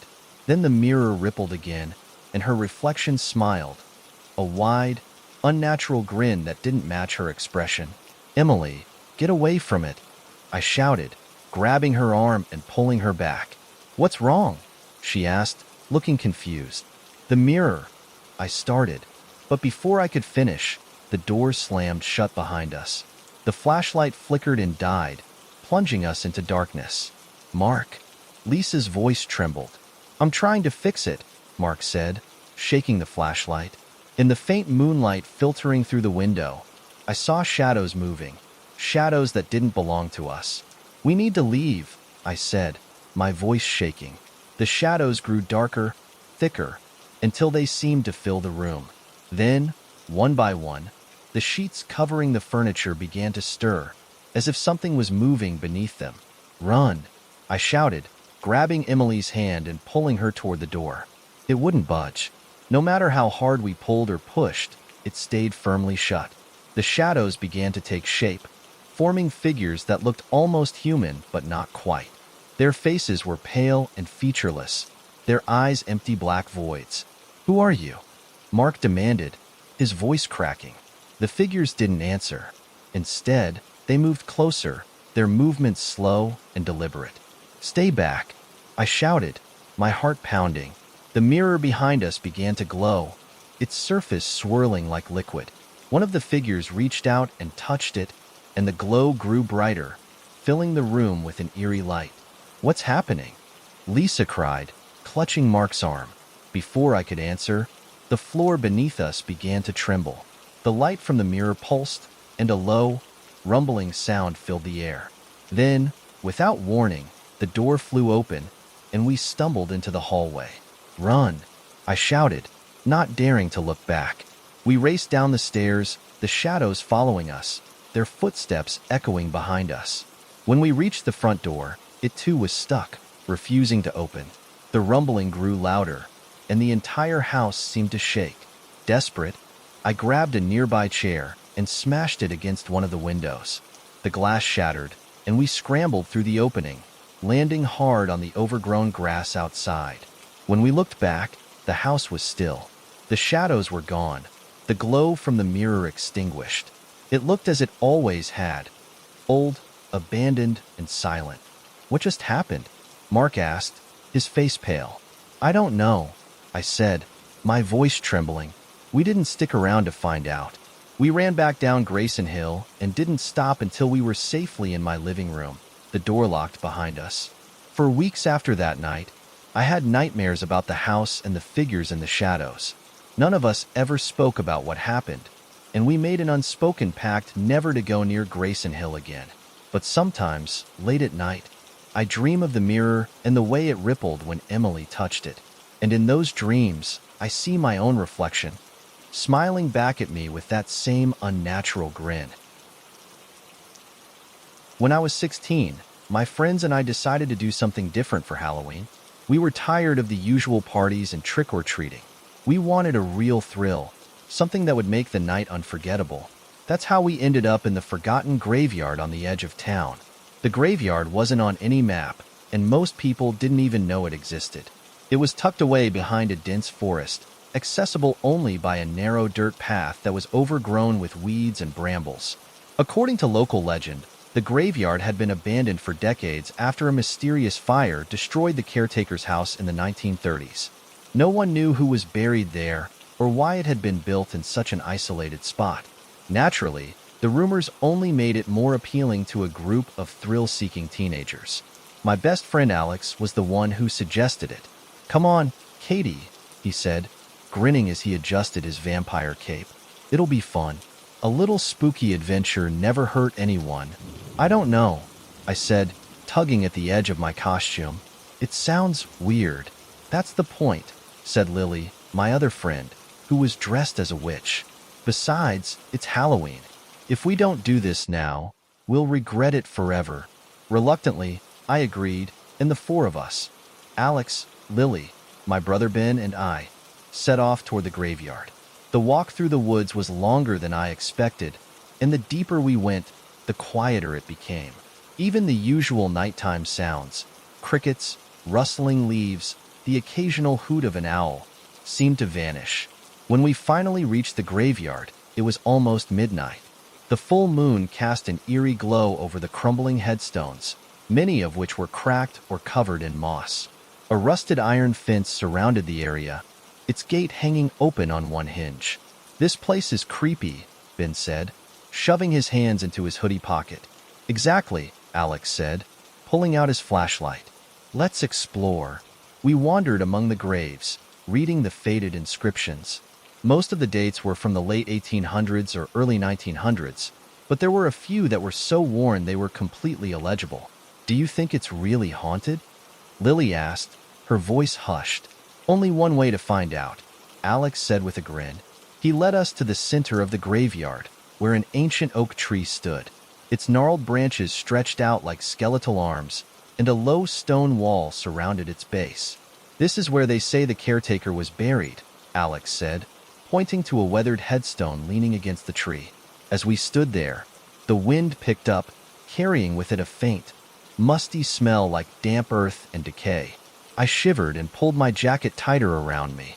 Let's just leave him alone, I said, glancing at the headstone. But Alex wasn't listening. He crouched down and began brushing away the dirt and leaves that had accumulated around the base of the stone. Alex, stop, I said, my voice sharper now. This isn't funny. Before I could pull him back, his flashlight flickered and went out. Great, he muttered, smacking it against his palm. Guys, Ben said, his voice trembling. Do you hear that? We all froze, straining to listen. At first, I didn't hear anything. But then, faintly, I caught the sound. A soft, rhythmic tapping, like someone knocking on wood. Where's that coming from? Lily whispered, clutching my arm. The tapping grew louder, more insistent. It seemed to echo all around us, making it impossible to tell which direction it was coming from. Let's go, I said, pulling on Alex's sleeve. Wait, he said, his eyes fixed on the tree. It's coming from there. He pointed to the oak tree, and my stomach dropped. The sound was definitely louder now, and it seemed to be coming from beneath the ground. Alex, I'm serious, I said, my voice rising. We need to leave. But before we could move, the ground beneath the tree began to shake. The tapping turned into a loud, hollow pounding, like someone, or something, was trying to break free. Run, I screamed, grabbing Ben's hand and pulling him toward the gate. We sprinted through the graveyard, the sound of the pounding chasing us. I didn't dare look back, but I could feel something behind us, something dark and cold. When we reached the gate, I stopped and turned, expecting to see Alex and Lily right behind us. But they weren't there. Where are they? Ben gasped, clutching his side. I don't know, I said, my heart hammering in my chest. A cold dread settled over me as I realized they were still in the graveyard. We have to go back, I said, turning toward the path. No way, Ben said, his face pale. That place is cursed. I can't leave them, I said, my voice shaking. Taking a deep breath, I stepped back through the gate. The graveyard was eerily quiet now, the pounding sound gone. Alex? Lily? I called, my voice trembling. There was no response. The only sound was the crunch of leaves beneath my feet as I moved deeper into the graveyard. When I reached the oak tree, my blood ran cold. The headstone was gone, and the ground beneath the tree was disturbed, as if something had clawed its way out. Alex? Lily? I called again, my voice cracking.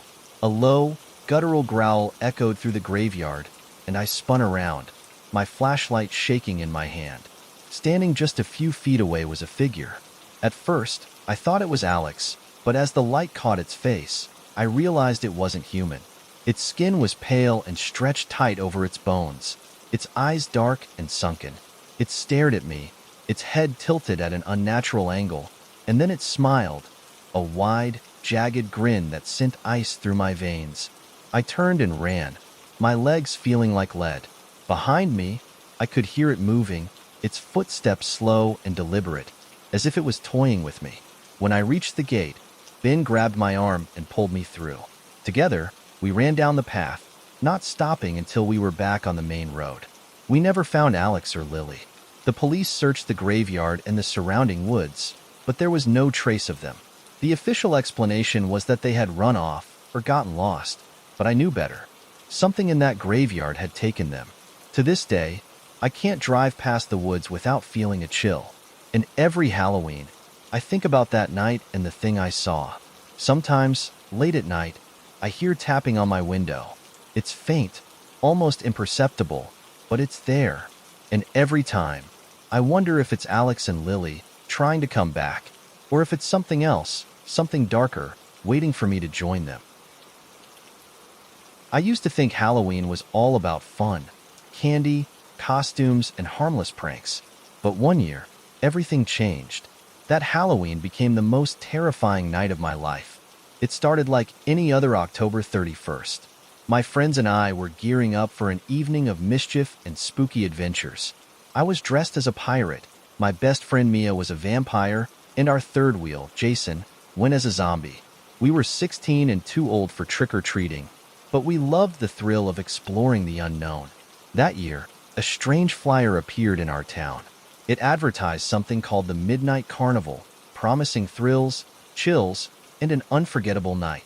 It was set to open at 10 p.m. on the outskirts of town, in an empty lot that had been abandoned for years. "Sounds cool, right?" Jason said, holding up the flyer as we lounged on Mia's couch. "I don't know," I said, frowning. "That lot's been empty forever. Who would set up a carnival there?" "Exactly," Mia chimed in, her eyes gleaming with excitement. "It's mysterious. Let's go." I should have trusted my gut and said no. Something about the whole thing felt off. But I didn't want to be the killjoy of the group, so I agreed. We arrived at the lot just before 10 p.m. The place was eerily quiet, the moon casting long shadows over the cracked pavement. But as soon as the clock struck 10, lights flickered to life. Strings of colorful bulbs lit up the entrance, and a cheerful yet haunting tune played from somewhere inside. The sign above the gate read, "Welcome to the Midnight Carnival." "This is awesome," Jason said, practically bouncing on his heels. "I'm not so sure," I muttered, staring at the gate. We stepped inside, and it was like entering another world. The carnival was alive with activity, brightly lit booths, games, and rides. Strange-looking performers roamed the grounds, their faces painted with intricate designs. "Let's check out the games," Mia said, pulling us toward a booth where a man in a striped suit was juggling flaming pins. The man grinned at us, his teeth unnaturally sharp. "Step right up," he said in a booming voice. "Test your luck and win a prize." Jason was the first to try. He threw a dart at a spinning target and hit the bullseye on his first try. The man handed him a small stuffed bear, but when Jason looked at it, his smile faded. The bear's eyes seemed to move, watching him with an unsettling intensity. "Creepy," Jason said, tossing the bear to the ground. We moved on, trying more games and rides. At first, it was fun. There was a Ferris wheel, a haunted funhouse, and a carousel. But as the night wore on, the atmosphere grew darker. The performers were too perfect, their movements too fluid. Their smiles never faltered, and their eyes seemed to follow us wherever we went. The other guests didn't seem to notice, but something about them felt off. They were too quiet, their faces expressionless as they wandered from booth to booth. "I think we should leave," I said, glancing around nervously. "Why?" Mia asked, frowning. "We're having fun. Doesn't this place feel wrong to you?" I asked. Mia rolled her eyes. "You're just being paranoid." Jason, however, seemed to share my unease. "Yeah, I don't like this. Let's go." Reluctantly, Mia agreed, and we headed back toward the entrance. But when we got there, the gate was gone. What the? Jason muttered, staring at the empty space where the gate had been. The path we'd come in on was gone too, replaced by a dense, swirling fog. Maybe we took a wrong turn, Mia said, her voice wavering. We didn't, I said, my heart pounding. The gate was right here. We turned back toward the carnival, hoping to find someone who could help us. But the performers and guests were gone. The booths were empty, the ride silent.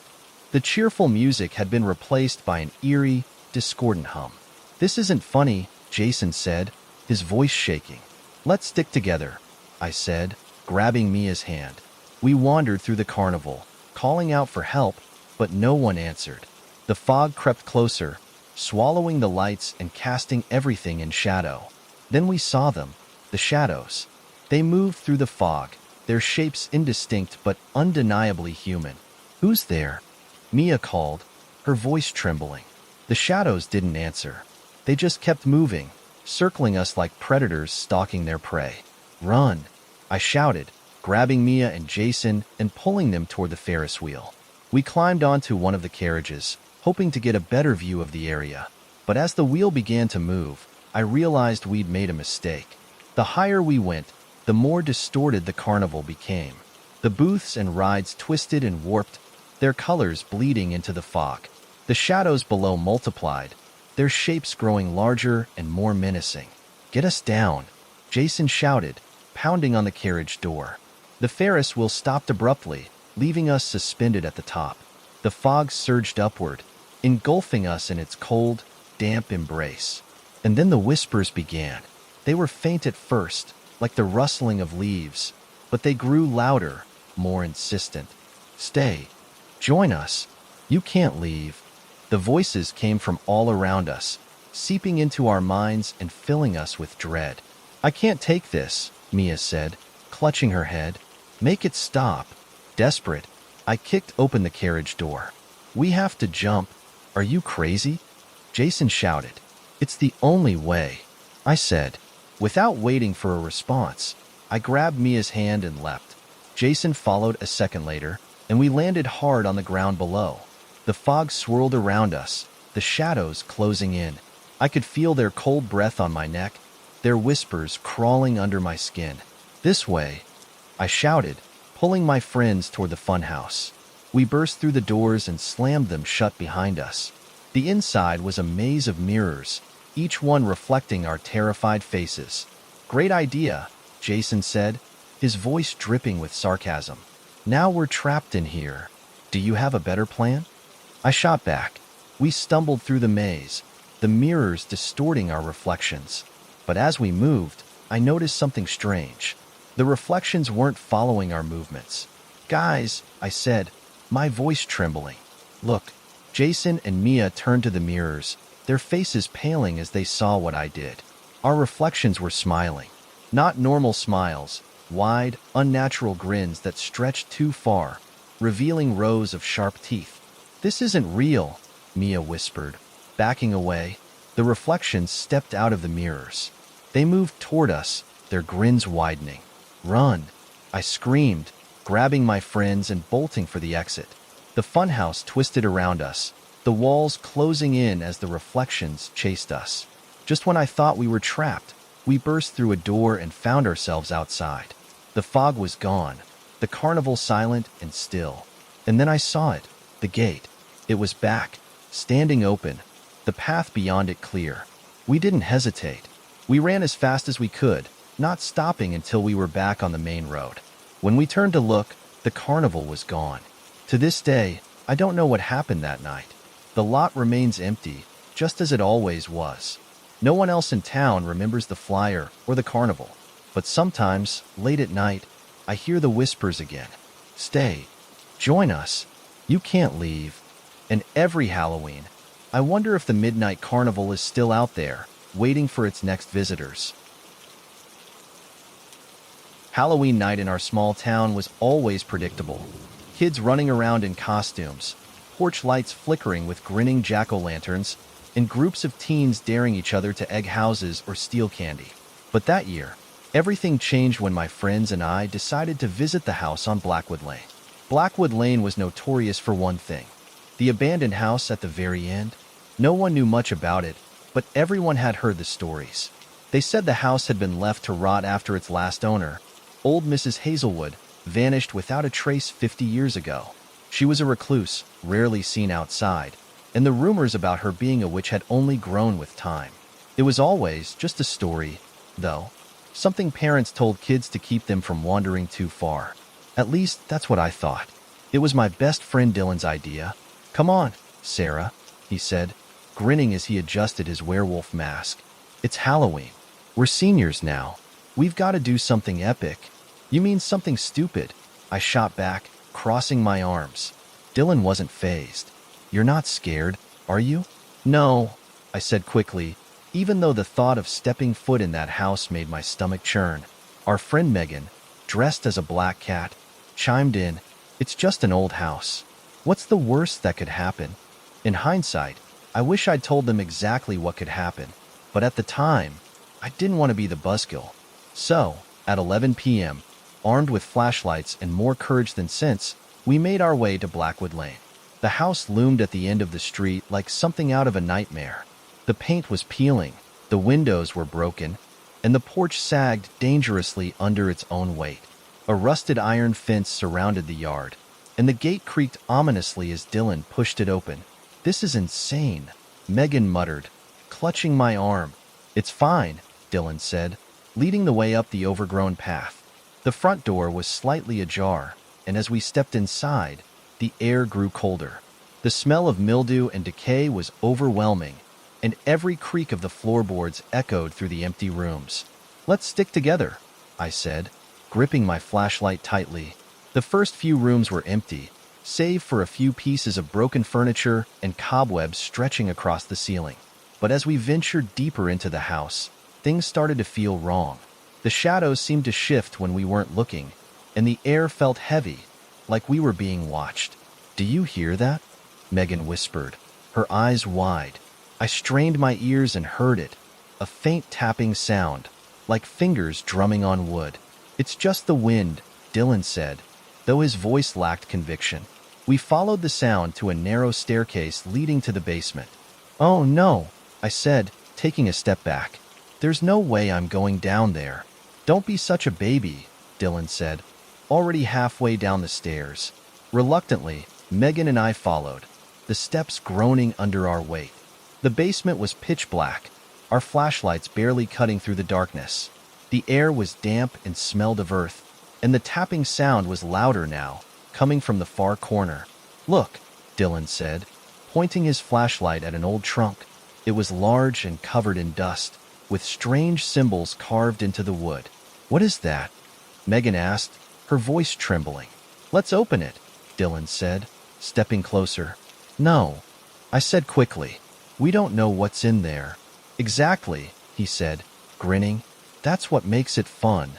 Before I could stop him, he lifted the lid.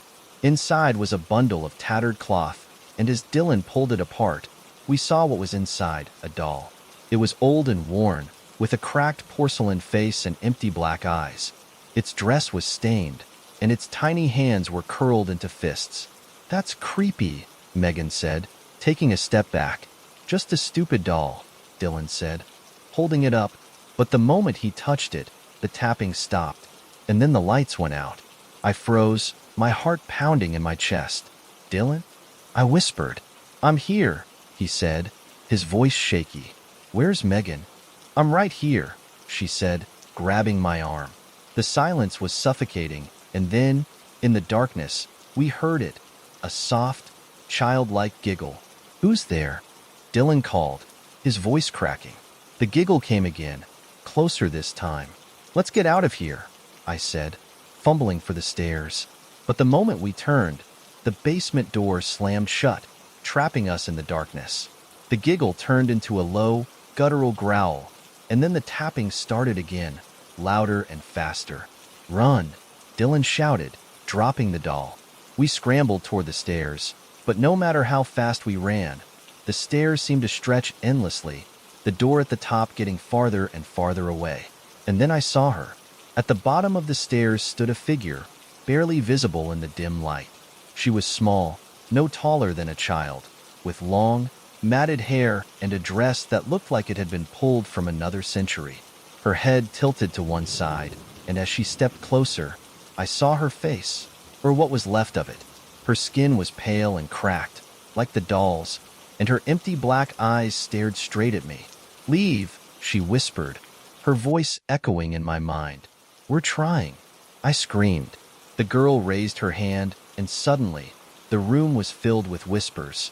Hundreds of voices overlapping, their words indecipherable but full of malice. Dylan grabbed my arm, pulling me up the stairs. Somehow, we reached the top, bursting through the door and slamming it shut behind us. The house was different now. The walls were covered in peeling wallpaper, and the air was thick with the smell of smoke. Shadows danced along the walls, moving without a source, and the whispers followed us wherever we went. "Where's the front door?" Megan cried, spinning in circles. "It's gone," Dylan said, his voice barely above a whisper. We ran through the house, desperate to find a way out. The shadows grew bolder, reaching for us with claw-like hands, and the whispers turned into screams. Finally, we found a window and smashed it with a chair. One by one, we climbed through, landing hard on the overgrown grass outside. When I turned to look back at the house, it was dark and silent, as if nothing had happened. We ran all the way home, not stopping until we were safely inside Dylan's living room. None of us spoke about what happened that night. We didn't tell our parents or our friends, but we all knew the truth. Something in that house had wanted us gone. The next day, I went back to Blackwood Lane, hoping to make sense of it all. But when I got there, the house was gone. All that remained was an empty lot, overgrown with weeds, as if the house had never been there at all. To this day, I can't explain what we experienced. But every Halloween, I avoid Blackwood Lane, because deep down, I know the house is still there, waiting for its next visitors. Halloween has always been my favorite time of year. The crisp air, the crunch of leaves beneath your feet, and the way the world seemed to turn a little darker, a little more mysterious. Every year, my friends and I would gather for the usual Halloween night rituals, trick-or-treating, haunted houses, and scaring each other with ghost stories. But one Halloween, things went far beyond the ordinary. What happened that night still haunts me to this day. It started like any other Halloween. I was 17, and my friends, Lily, Sam, and Ben, were excited for another year of spooky fun. We'd grown out of the trick-or-treating stage, but we still loved to get together and find something scary to do. This year, we decided to visit the old, abandoned woods known as Whispering Pines. Whispering Pines was an eerie place, even on a normal day. A dense forest just on the edge of our small town. It had long been avoided by locals. When I was younger, I had heard rumors about strange happenings there. Disappearances, strange noises, and whispers that would call your name when no one else was around. But of course, I never took them seriously. Who would? Ghost stories were just that, stories. "This is gonna be awesome," Sam said, adjusting his skeleton mask as we walked toward the woods. "I bet we'll get some amazing photos for the yearbook." "I'm not sure about this," Lily said, pulling her jacket tighter around her. She was always the cautious one, never one for thrill-seeking. "I've heard things about this place. It's not just some creepy woods, you know. Don't be a baby," Ben teased, giving her a playful shove. "It's Halloween. We're here to have fun." I felt a twinge of unease, but I tried to shake it off. Lily's warning had made me second-guess our plan, but I didn't want to seem like a scaredy cat. We were almost adults, after all, and Halloween was the perfect excuse to face our fears. We entered the woods as dusk fell, the last slivers of sunlight filtering through the tall trees. The air was thick with the smell of damp earth and decaying leaves. The further we walked in, the more oppressive the atmosphere became. The trees seemed to close in around us, their twisted branches reaching out like gnarled hands. I could swear I heard faint whispers on the wind, but I dismissed it as the wind playing tricks. Ben, of course, was the first to find something interesting. "Check this out," he called, pointing to a large, moss-covered stone in the middle of a clearing. It had strange markings on it, almost like symbols. This could be something cool for the yearbook. We all crowded around the stone, but as we looked closer, I felt a chill run down my spine. The markings weren't just symbols, they were moving. Not in a way you could see with your eyes, but more like something shifting underneath the surface, something alive.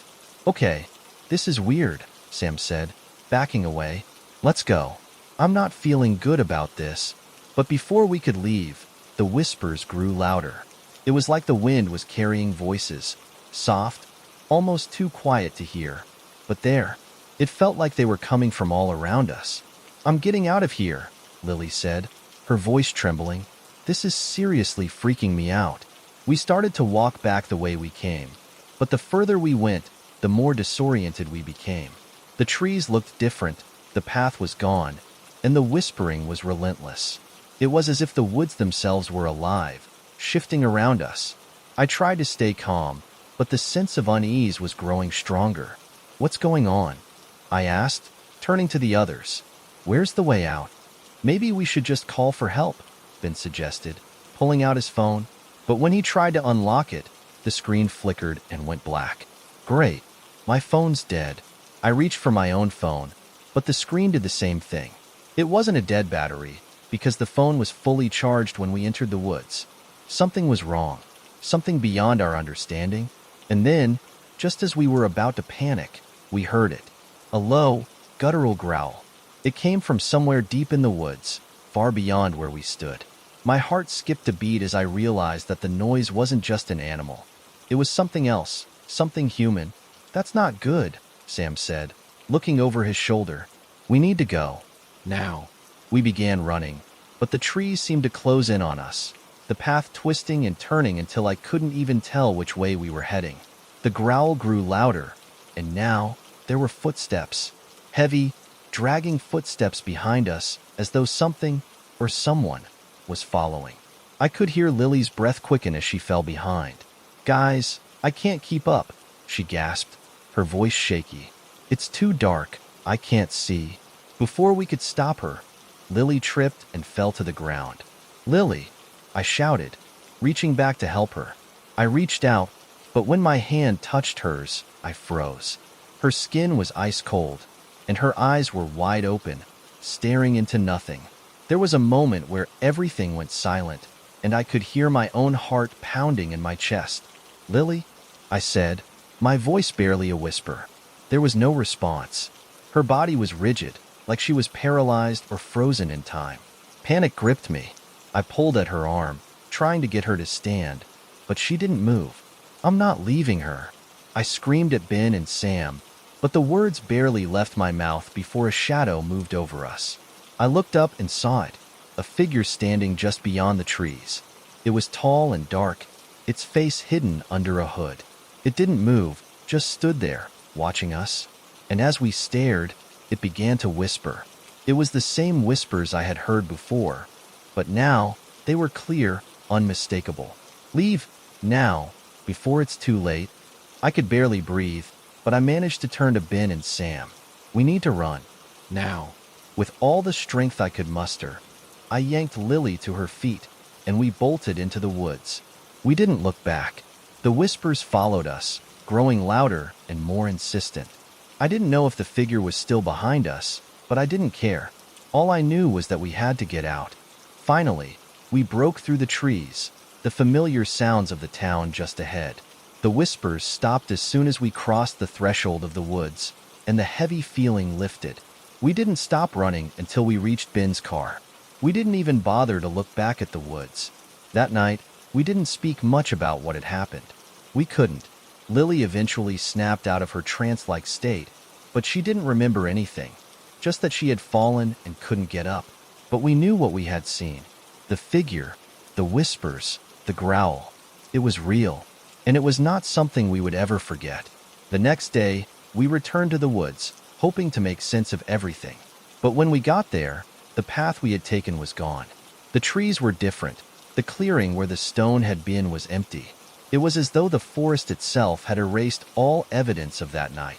To this day, I can't explain what happened in Whispering Pines, but every Halloween, I stay far away from that forest, and I can't help but wonder if the whispers are still out there, waiting for someone else to wander too close.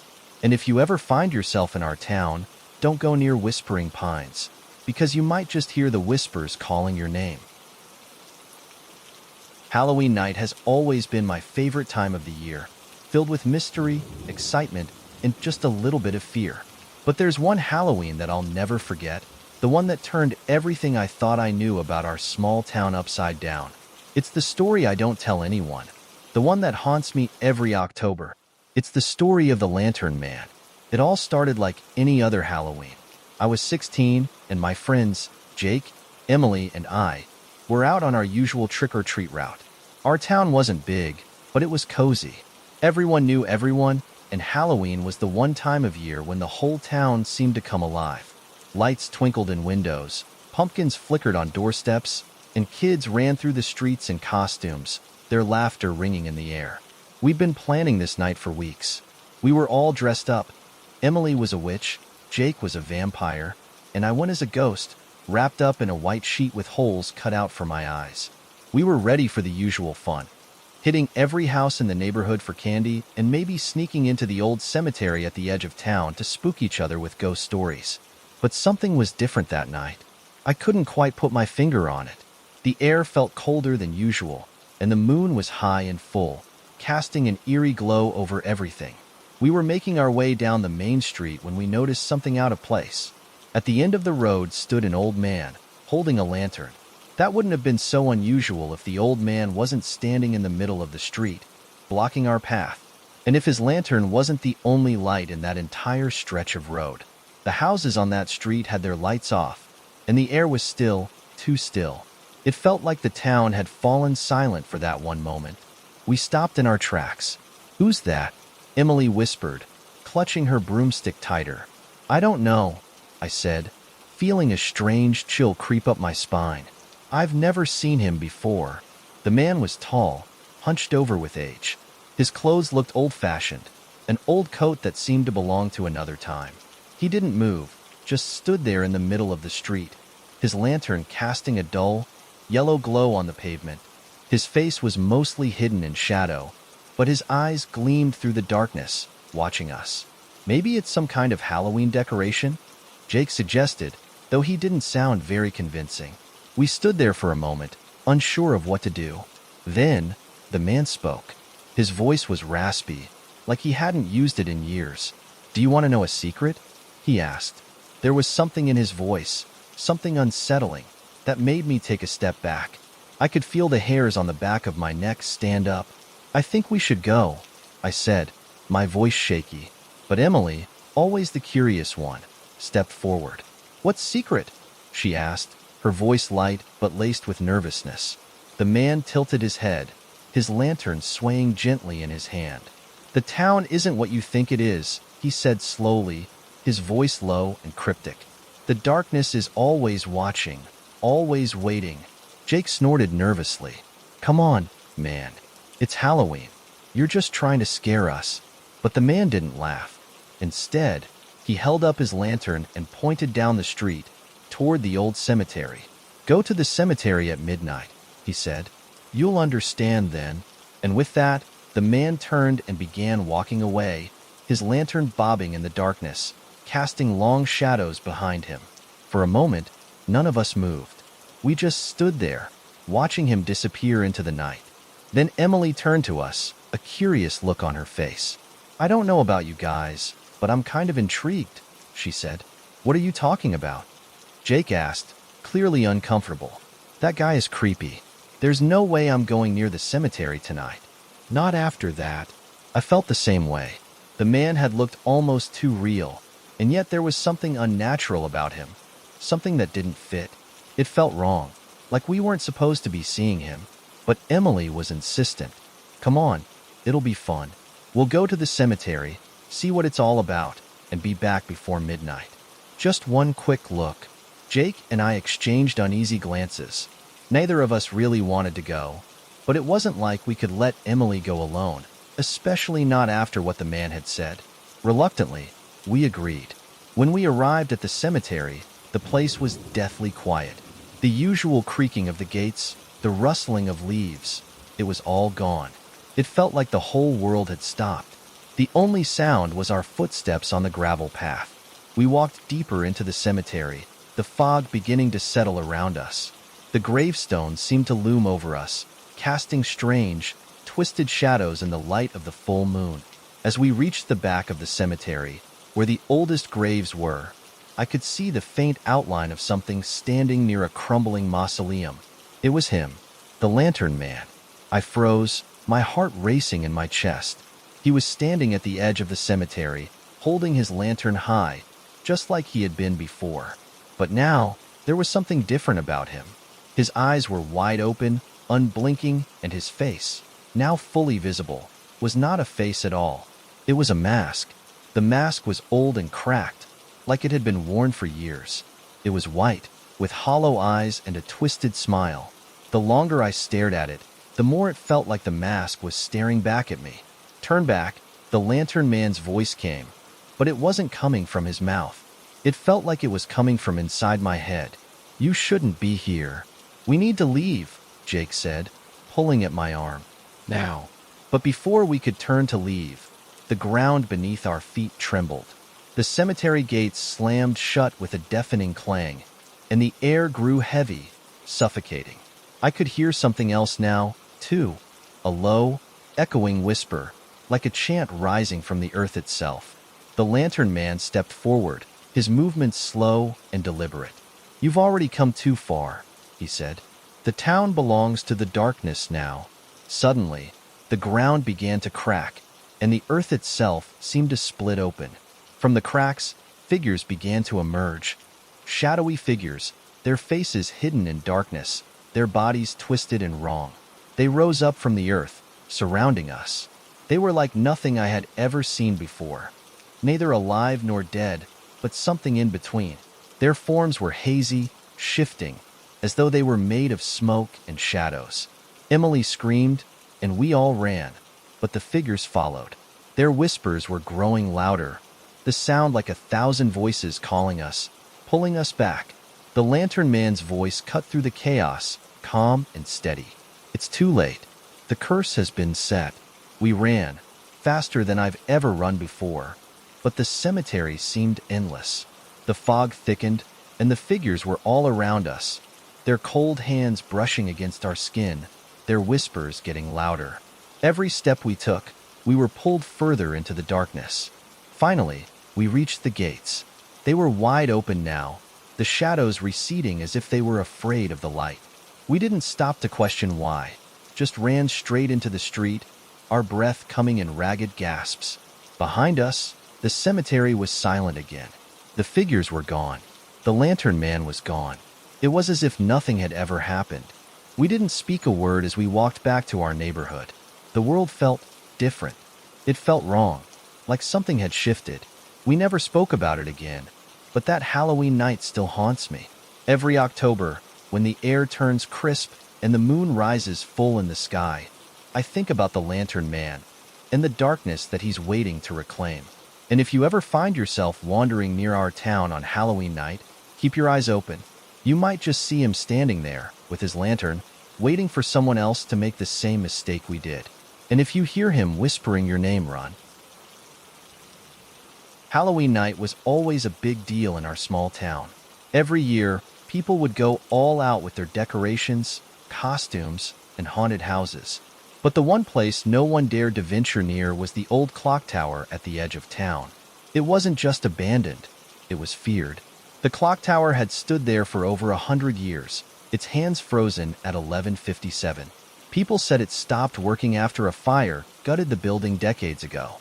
But that wasn't what scared people. It was the stories. Stories of strange shadows moving in the windows, of people hearing the clock chime even though it hadn't worked in years. And then there were the disappearances. Every few years, someone would go missing on Halloween night. The stories were always the same.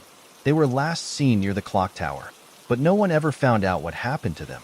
Some said they just ran away, but others whispered about a curse tied to the clock tower, a curse that claimed anyone who got too close. That Halloween, my friends and I decided to find out if the stories were true. "I'm telling you, it's all just a bunch of made-up nonsense," Tyler said, adjusting the strap on his werewolf mask.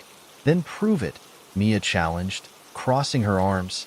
She was dressed as a vampire, her dark lipstick glinting in the moonlight. "We're really doing this, huh?" I asked, trying to hide the unease in my voice. I was dressed as a pirate, my plastic sword feeling more useless than ever as we approached the clock tower. "Come on, Jack," Tyler said, slapping me on the back. "It's just an old building. What's the worst that could happen?" I didn't answer. The closer we got to the clock tower, the more my stomach churned. It loomed over us like a dark sentinel, its shadow stretching across the empty street. The air felt colder here, heavier, like it was pressing down on us. "All right," Tyler said, stopping in front of the tower's massive wooden door. "Here's the deal. We go in, look around for a few minutes, and then we leave." "Easy." "Fine," Mia said, her voice steady, though I noticed her grip tighten on her flashlight. "Let's just get this over with," I muttered, pushing open the creaky door. The inside of the clock tower was even more unsettling than I'd imagined. The air was damp and smelled of mildew, and the only light came from our flashlights, which cast long, eerie shadows on the stone walls. The floor was littered with broken glass, old tools, and bits of charred wood, remnants of the fire that had destroyed the building years ago. But what caught my attention was the silence.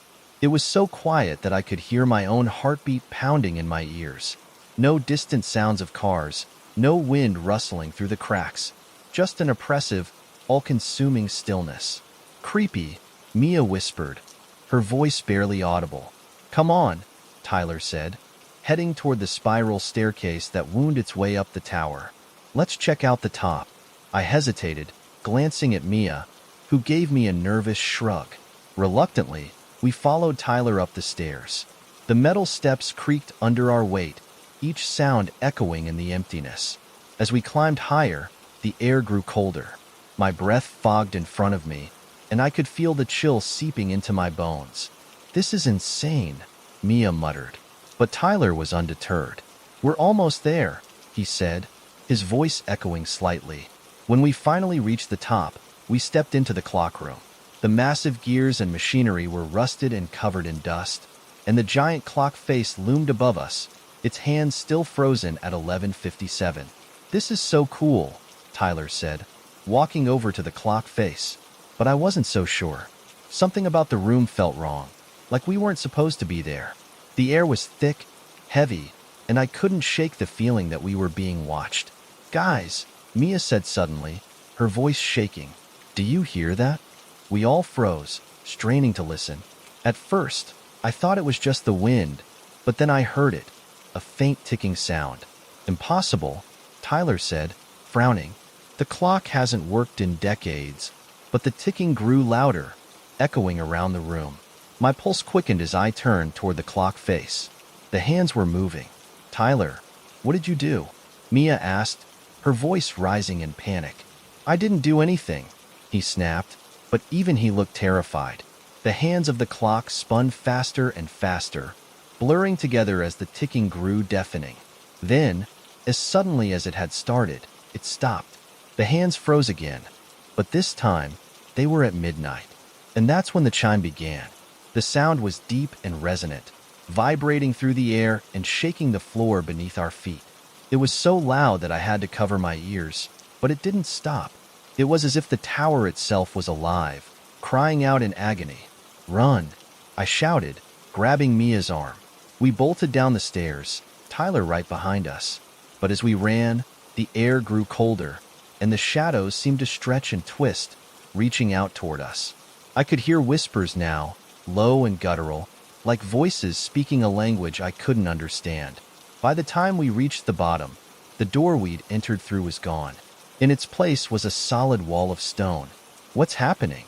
Mia screamed, her eyes wide with terror. Before I could answer, the whispers grew louder, and the shadows began to move. They weren't just shadows anymore. They were shapes, figures. They emerged from the walls and the floor, their forms shifting and flickering like smoke. "We have to get out of here," Tyler shouted. But there was nowhere to go. The figures were all around us now, their glowing eyes fixed on us. And then, one of them spoke. "You have disturbed the clock," it said, its voice echoing like 1,000 whispers. "The curse is upon you." The The shadows surged toward us, and I felt a cold hand wrap around my wrist. I screamed, thrashing against it, but it was no use. The last thing I remember is the sound of the clock chime, echoing endlessly in the darkness. When I woke up, I was outside, lying on the grass at the base of the clock tower.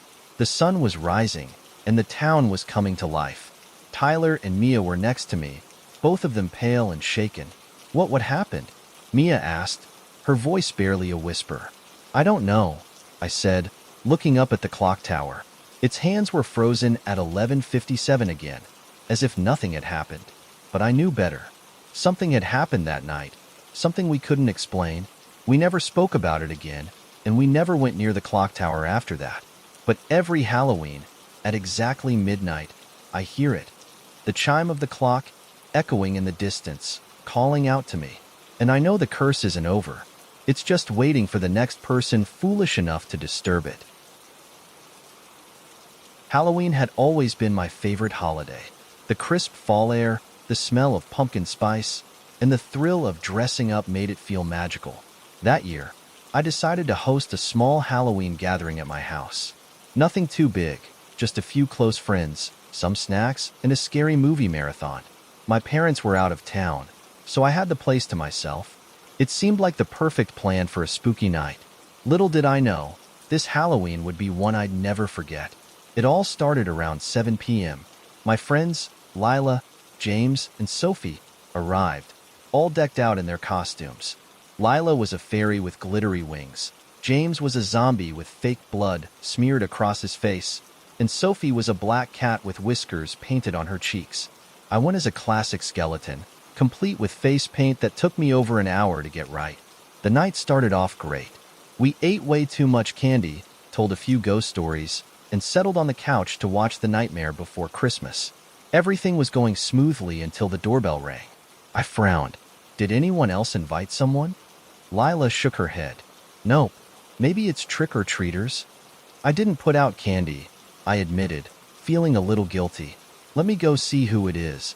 I got up and walked to the door, expecting to see kids in costumes. But when I opened it, there was no one there. Instead, sitting on the porch was a mask. It was a simple white mask, blank except for two dark, hollow eye holes. There was no note, no explanation, just the mask. Guys, I called, picking it up and turning it over in my hands. What is it? James asked, coming to the door. Someone left this, I said, showing him the mask. Creepy, Sophie said, peering over my shoulder. Maybe it's a prank? Probably, James said with a shrug. Just some kids trying to scare people. I nodded, trying to brush off the unease creeping up my spine. I set the mask on the kitchen counter and went back to the living room. But the weirdness wasn't over. About 20 minutes later, the doorbell rang again. This time, we all went to the door together. When I opened it, there was no one there again. But now there was a second mask on the porch. What the heck? Lila whispered, her glittery wings trembling slightly. This mask was different. It was black, with jagged red lines painted around the mouth, like a twisted grin. Okay, this isn't funny anymore, I said, looking around to see if anyone was hiding nearby. But the street was empty, the night silent except for the rustling of leaves. Maybe we should call someone, Sophie suggested. Call who? James asked. It's just some kids messing with us. Yeah, but it's weird, Lila said, her voice shaky. Why would they leave masks? None of us had an answer. I brought the second mask inside and put it next to the first one. The sight of them sitting there on the counter made my skin crawl, but I tried to shake it off. We should just ignore it, I said. Whoever it is, they'll get bored eventually. Reluctantly, everyone agreed, and we went back to the movie. But I couldn't focus. I kept glancing toward the kitchen, half expecting to see someone standing there, watching us. And then the power went out. We were plunged into darkness, the only light coming from the glow of our phones. Okay, this is officially not funny, Lila said, her voice trembling. Maybe it's just a blown fuse, James said, though he didn't sound convinced. I'll check, I said, grabbing my phone and heading toward the basement. As I descended the stairs, the air grew colder. I found the fuse box and flipped the switches, but nothing happened. Great, I muttered, turning to go back upstairs. That's when I heard it. A soft, shuffling sound, like footsteps on the floor above me. "Guys," I called, my voice echoing in the dark. "Is someone up there?" No answer. I swallowed hard and made my way back up. When I reached the living room, my friends were huddled together, their faces pale. "What's wrong?" I asked. Lila pointed to the window. "We saw someone outside. They were just standing there." "Standing where?" "By the fence," Sophie whispered. "They were wearing a mask." My stomach dropped. "What kind of mask?" "A white one," James said, his voice tight. I felt my blood run cold. "Are you sure?" "We know what we saw," Lila snapped. I went to the window and looked out, but whoever they'd seen was gone. The street was empty, eerily quiet. "We need to leave," Sophie said, her voice shaking. "Leave and go where?" James asked. "We're safer inside." "Are we?" Lila shot back, her eyes darting around the room. I didn't know what to do. Part of me wanted to believe it was just a prank, but the fear in my friend's eyes was real. And the masks, there was something wrong about them. Before I could say anything, the doorbell rang again. This time, none of us moved. "Don't answer it," Sophie whispered. But the ringing didn't stop. It came again and again, each chime louder than the last. "I'll look," I said finally, my heart pounding. I crept to the door and peered through the peephole. What I saw made me freeze. Standing on the porch was a figure wearing a mask. It was white, blank, just like the first one. They stood completely still, their head tilted slightly to one side. "Who is it?" James asked, his voice tense. I stepped back from the door. "It's them." "What do they want?" Lila whispered. "I don't know," I said, "but they're not coming in." I locked the door and pulled the curtains shut, trying to ignore the pounding in my chest. The doorbell stopped, but a new sound took its place. A soft, rhythmic tapping on the windows. "They're everywhere," Sophie whispered, her voice barely audible. We huddled together in the center of the living room, too scared to move. The tapping grew louder, more insistent, coming from all sides. It was as if the house was surrounded. And then, as suddenly as it started, it stopped. The silence was deafening. "Maybe they're gone," James said, though he didn't sound convinced. I stood up, my legs shaking, and peeked through the curtains. The porch was empty, the street still. "They're gone," I said, my voice trembling with relief. But when I turned back to my friends, my relief turned to horror. The masks, the ones I'd left on the counter, were gone. Where are they?" Lila stammered. None of us had an answer. That night, we stayed huddled together, too scared to sleep. When the sun finally rose, the power came back on, and the strange, suffocating atmosphere lifted. But the masks were never found. And every Halloween since, I felt like I'm being watched. Like the masked stranger is still out there, waiting. So if someone leaves a mask on your porch this Halloween, take my advice. Don't pick it up. Don't bring it inside. And whatever you do, don't answer the door. Halloween night had always been a lively occasion in our small town. The streets would be filled with kids running from house to house, their laughter echoing under the orange glow of streetlights. This year, however, was different. The air felt heavier, the night darker, and an uneasy hush seemed to settle over everything. It was as if the world was holding its breath. My friends and I, Elliot, Grace, and Sarah, had planned to explore the old quarry on the outskirts of town. It wasn't exactly a fun place, but rumors about the quarry made it too tempting to resist. Stories about strange figures and unexplainable disappearances were popular around Halloween, and we were curious. Armed with flashlights, snacks, and the thrill of adventure, we set off around 9 p.m. The path to the quarry was narrow and lined with gnarled trees that seemed to claw at the sky. The moon, round and bright, cast long shadows that danced as the wind rustled the leaves. "This place gives me the creeps," Sarah said, pulling her jacket tighter. "That's the point," Elliot replied, grinning. "It's Halloween. We're supposed to be scared." Grace rolled her eyes. "Let's just find a good spot to sit, tell some ghost stories, and head back." When we reached the quarry, its sheer size took my breath away. The walls were jagged, and the bottom was shrouded in darkness. A rusty chain-link fence surrounded it, with several gaps where the metal had been pulled apart. "Over here," Elliot called, squeezing through one of the openings. We followed him, stepping carefully over loose rocks and debris. The ground was uneven, and every step seemed to echo unnaturally. We found a flat area near the edge where we could sit, the town's distant lights twinkling below. Elliot started the first ghost story, a silly tale about a haunted carnival. We laughed, our nervous energy turning into genuine fun. But as Grace began her story, a sound interrupted her, a low, guttural hum that seemed to vibrate in the air. "What was that?" Sarah asked, her voice barely above a whisper. We all froze, listening. The hum grew louder, more resonant, like the distant drone of a swarm of bees. It was coming from the quarry. "Probably just the wind," Elliot said, though he didn't sound convinced. "It doesn't sound like wind," Grace said, clutching her flashlight. I shone my flashlight toward the bottom of the quarry, but the beam barely pierced the darkness. The hum grew louder, and then we saw them. At first, they looked like shadows, tall, thin figures that seemed to materialize from the rock itself. They moved slowly, deliberately, their elongated limbs bending in unnatural ways. "What the hell are those?" Sarah gasped, grabbing my arm. "I don't know," I whispered, my throat dry. The figures began to move closer, their steps silent despite the rocky terrain. Their faces, or what should have been faces, were blank, smooth as porcelain. "Let's get out of here," Grace said, her voice trembling.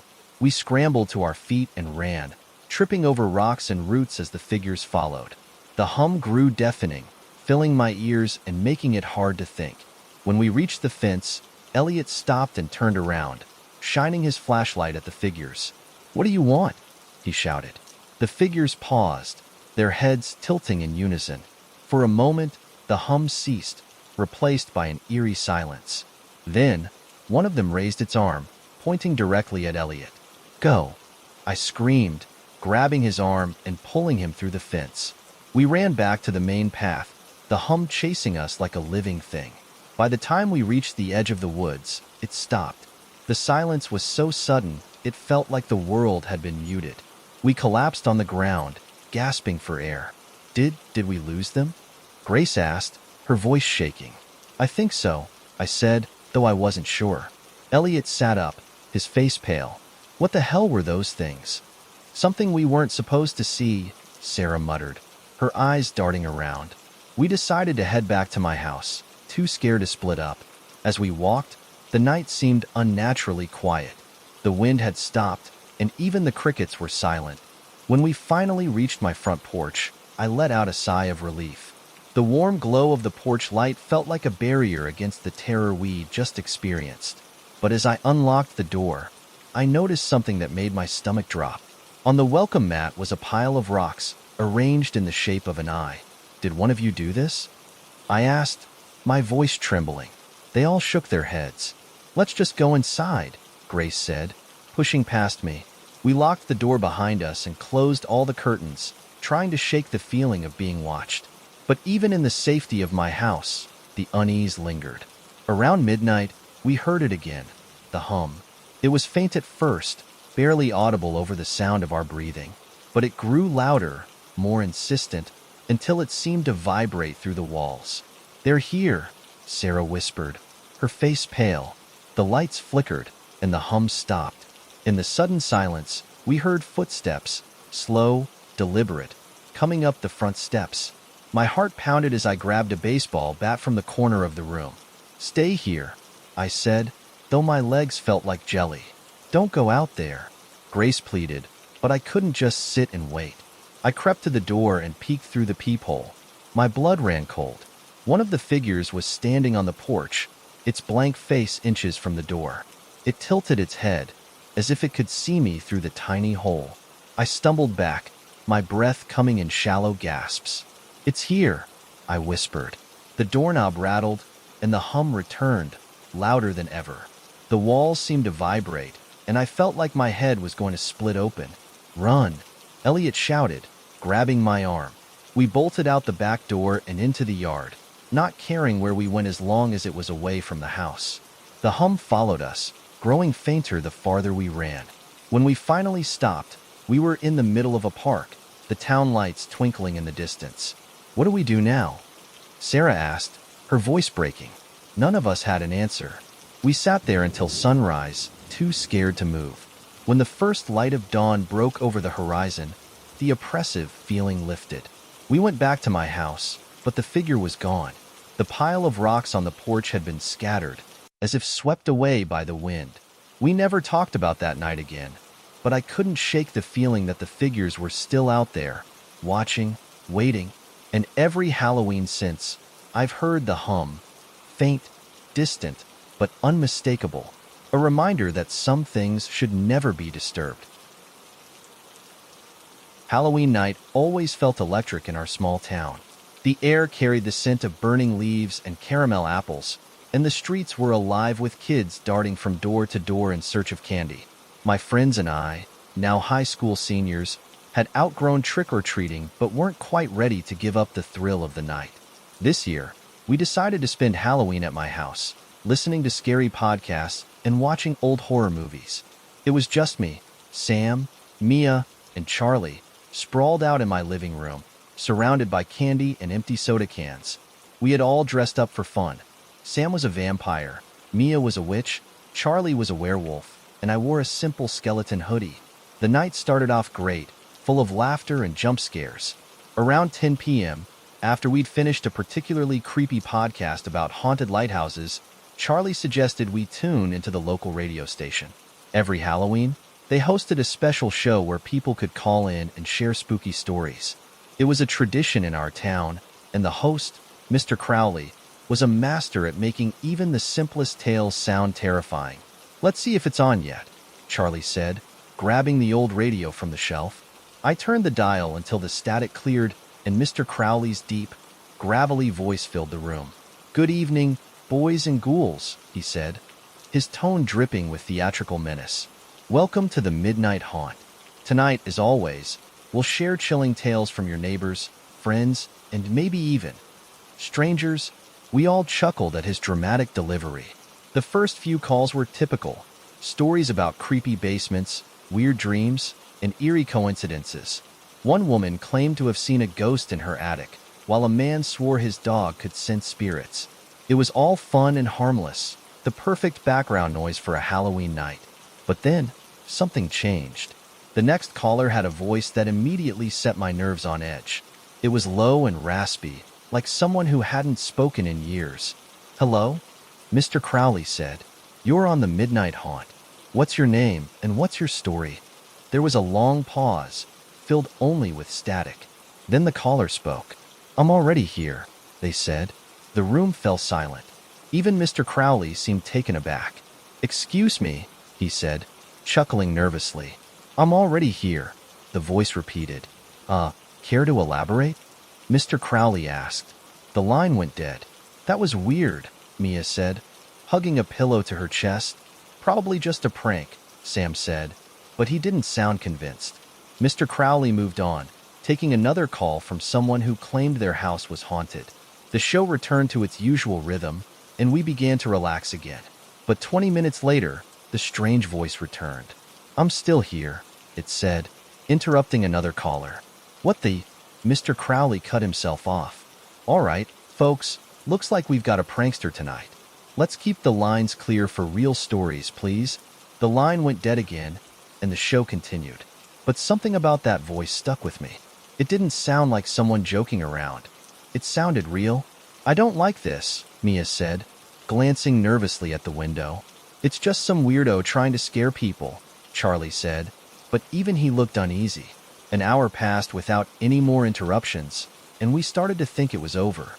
But then, as Mr. Crowley was wrapping up the show, the voice returned. This time, it wasn't on the phone. It came through the radio itself, crackling and distorted but unmistakable. "I'm at your house," it said. My blood ran cold. "Did you hear that?" Mia whispered, her eyes wide. It's part of the show, right?" Sam said, though his voice trembled.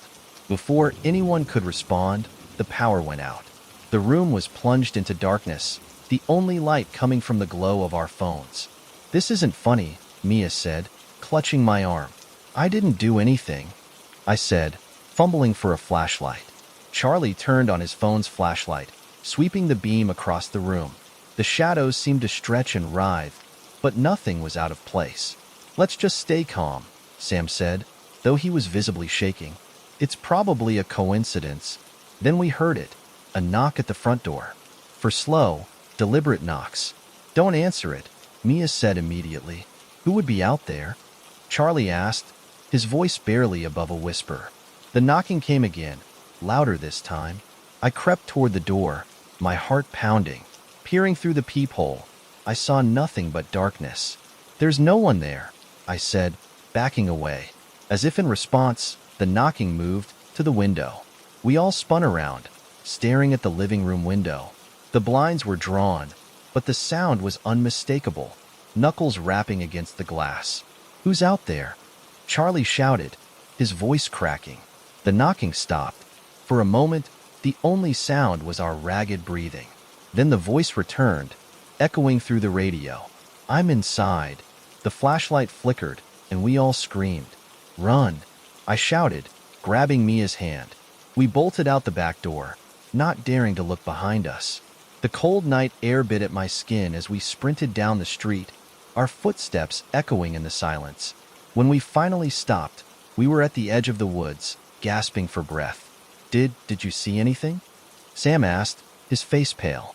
"No," I said, my voice shaking, "but I felt it. Whatever it wasn't human." We decided to go to Mia's house, which was only a few blocks away. When we got there, her parents were still awake, watching TV in the living room. We told them about the power outage and the strange knocks, leaving out the details about the voice. They brushed it off as a Halloween prank and let us stay the night. But none of us could sleep. Every creak of the house, every rustle of the wind sent us into a panic. The next morning, I returned home, half expecting to find the house in shambles. But everything was exactly as we'd left it. The power was back on, and the radio sat quietly on the shelf. I turned it on, curious if there would be any mention of what had happened. Mr. Crowley's familiar voice filled the room, cheerful and chipper. "Good morning, folks. Hope you all had a spooky Halloween." And to those who tuned into last night's broadcast, wasn't that some of the best storytelling we've had in years? I frowned. Storytelling? As always, our thanks to the local theater troupe for providing those chilling interludes, he continued. "You really had us on the edge of our seats." My stomach dropped. It had been a performance? I wanted to believe it, but deep down, I knew the truth. The voice, the knocks, the overwhelming sense of dread. None of that had been scripted. To this day, I don't know what visited us that Halloween night, but every time I hear static on the radio, I hold my breath, waiting for the voice to return. Halloween night in our town was legendary. Every street seemed to transform into a carnival of costumes, laughter, and glowing jack-o'-lanterns. But there was one street everyone avoided, Hollow Street. At its dead end stood an abandoned Victorian house, its broken windows like empty eyes staring into the soul of anyone brave or foolish enough to approach. The house had a reputation. Parents warned their kids to steer clear, and even adults crossed to the other side of the street if they had to pass it. It wasn't just the look of the place, though it was plenty creepy with its sagging roof and overgrown yard. People whispered about strange noises, lights flickering in the windows, and the occasional shadow moving inside when no one was supposed to be there. I had never been one to believe in ghost stories, but when my friend Connor dared me and our group to spend Halloween night inside the Hollow Street house, I found myself agreeing before I could back out. Maybe it was the way he smirked, or maybe it was the fact that Grace and Ellie, two of the bravest people I knew, agreed without hesitation. "Fine," I said, crossing my arms. "Let's do it." We planned to meet at 10 p.m., after the trick-or-treaters had cleared out. Armed with flashlights, snacks, and Connor's crowbar, just in case, we made our way to the house. The night was cold, the kind of chill that seeps into your bones and makes you shiver no matter how many layers you're wearing. The house loomed over us as we approached, its spindly iron gate hanging open like a mouth waiting to swallow us whole. "Last chance to back out," Connor said, his grin wide. "Let's just get this over with," Grace muttered. stepping forward. The front door was stuck, but Connor pried it open with his crowbar. It groaned on its hinges, the sound echoing like a scream in the silence. Inside, the air was thick with the smell of mildew and decay. We stepped into the foyer, our flashlights slicing through the darkness. The wallpaper was peeling, revealing patches of rotting wood underneath. A massive staircase curved upward, its banister coated in years of dust. "This is straight out of a horror movie," Ellie said, her voice barely above a whisper. "Perfect place for a seance," Connor joked. "Not funny," Grace snapped, shining her flashlight toward the living room. We decided to explore the ground floor first. The living room was filled with old, covered furniture, the white sheets stained and torn. A grandfather clock stood in the corner, its face cracked, but its hands still ticking. "That's weird," I said, pointing to the clock. "How is it still working?" "Batteries, maybe?" Connor said, though he didn't sound convinced. The kitchen was next. It was a mess of rusted appliances and broken dishes. On the table, we found a single candle, melted into a puddle of wax. "People really lived here?" Ellie asked, running her finger over the dusty countertop. "Not for a long time," I said. Then we heard it, a faint creak, like a footstep, coming from upstairs. We all froze. "Did you hear that?" Grace whispered. "It's probably just the wind," Connor said, though his hand tightened on the crowbar. "Wind doesn't make footsteps," Ellie said. We shone our flashlights toward the staircase.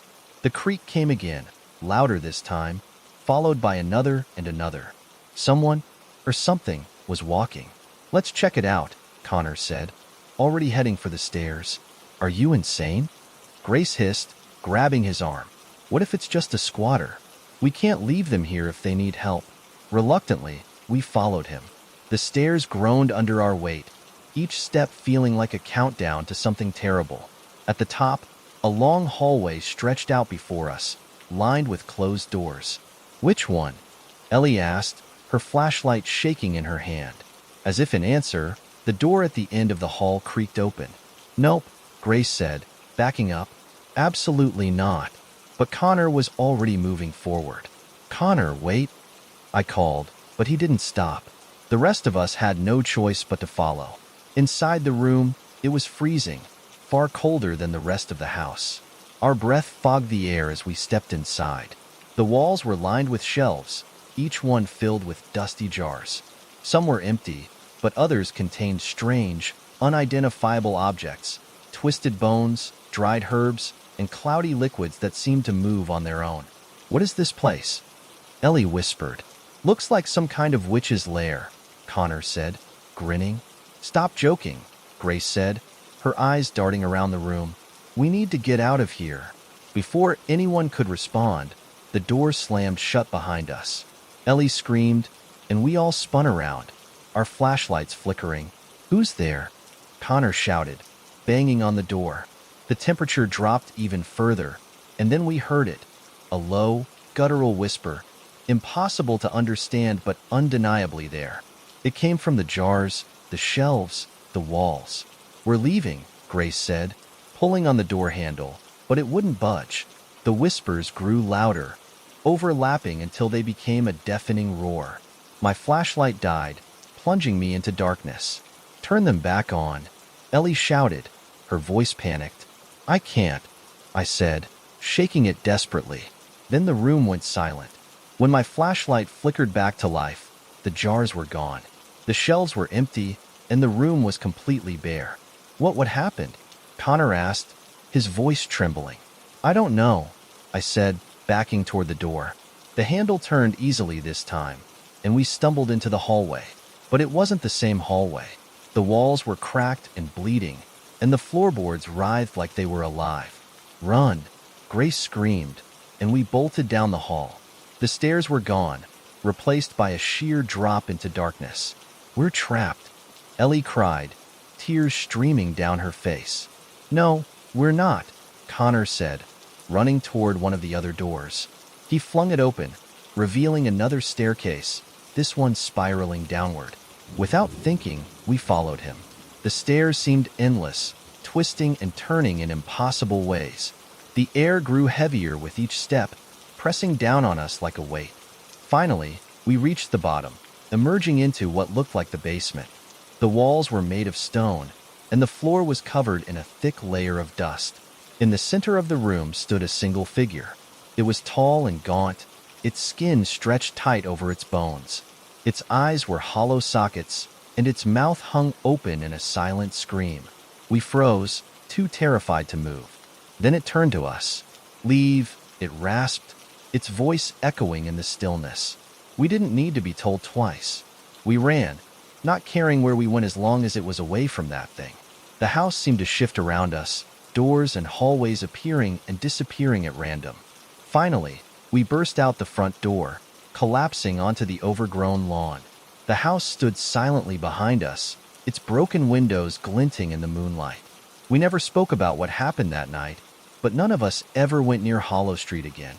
And every Halloween since, I've seen the figure in my dreams, its hollow eyes staring into mine. It doesn't say anything anymore. It just waits. Halloween in our small town always came with a sense of excitement and nostalgia. Every year, the town hosted a carnival in the empty field near the woods. It was the highlight of October. Rows of glowing booths, the scent of funnel cakes in the air, and laughter echoing against the crisp night sky. But this year, things felt different.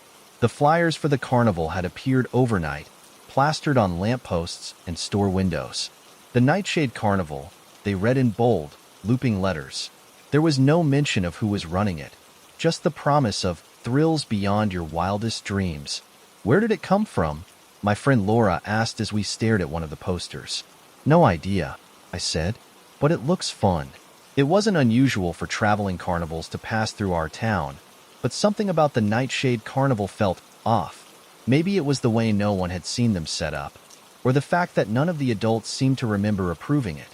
Still, the promise of hauntingly good fun was too tempting to resist.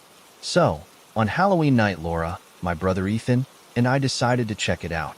The carnival was exactly where the flyer said it would be, but the field looked different somehow, larger, almost endless. Strings of flickering lights illuminated rows of colorful tints, and strange music drifted through the air, eerie and enchanting all at once. "This is amazing," Ethan said, his eyes wide. "It's something," Laura said, though she looked uneasy. We paid for our tickets at the entrance, the man in the booth handing them over without a word. His face was hidden beneath a mask, a pale, grinning thing that made my skin crawl. Once inside, the carnival seemed even bigger. The booths were packed with oddities.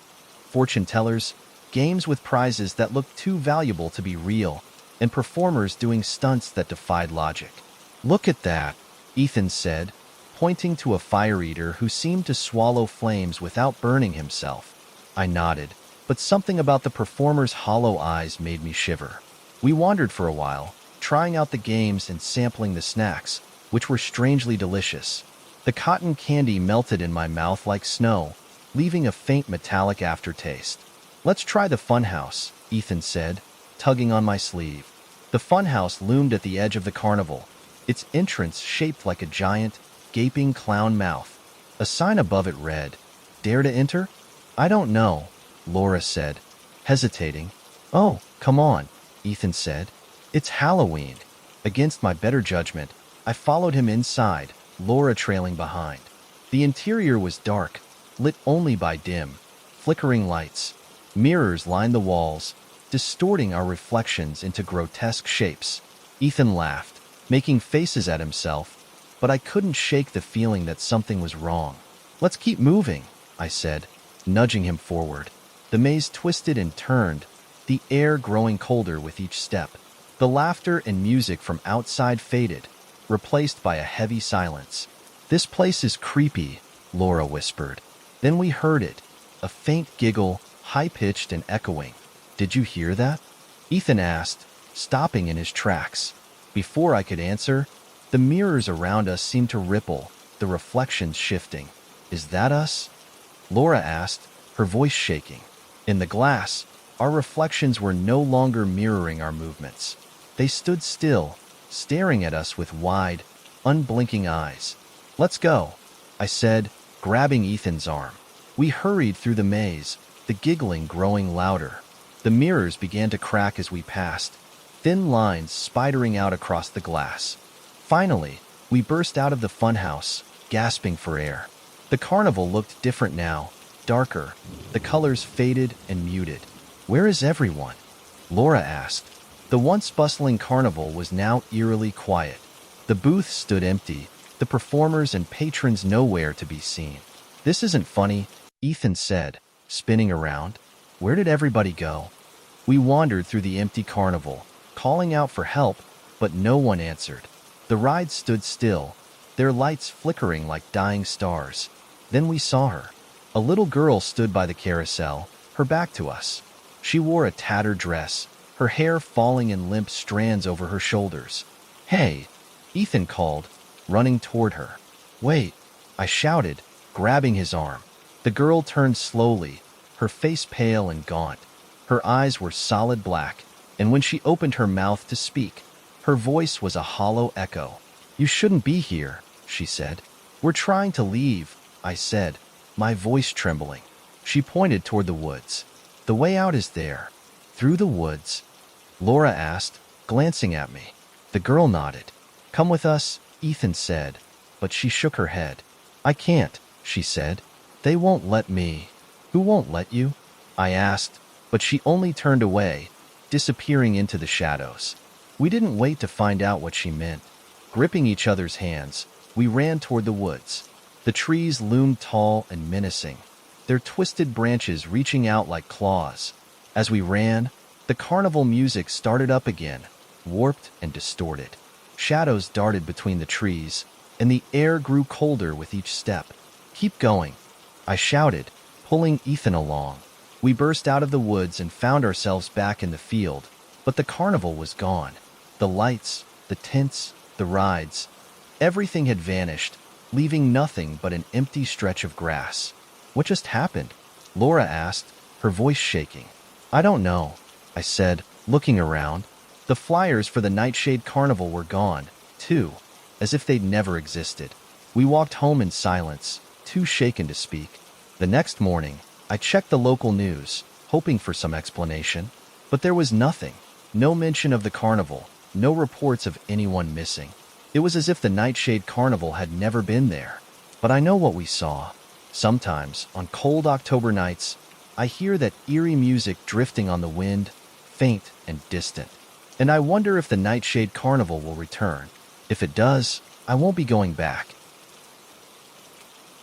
Every small town has its own Halloween legend. Ours was about the Lantern Man. It was said he only appeared on Halloween night, wandering the outskirts of town with a glowing lantern in his hand. If you saw the light, you were supposed to run the other way and never, ever follow it. Of course, the kids at school loved to tell stories about him, each one scarier than the last. Some said he was the ghost of an old lighthouse keeper who had gone mad, leading people to their deaths in the marshes. Others claimed he was a demon, luring children to hell. I never believed in the Lantern Man. It sounded like just another story to scare kids into behaving. But last Halloween, I found out the truth. That night, my best friend Jake and I were out trick-or-treating, even though we were probably too old for it. It was our last year of high school, and we figured we might as well go one last time. The streets were packed with kids in costumes, their laughter and chatter filling the air. Houses were decked out with glowing pumpkins, fake spiderwebs, and skeletons. It was the perfect Halloween night, until Jake suggested we go to the old orchard on the edge of town. "Why?"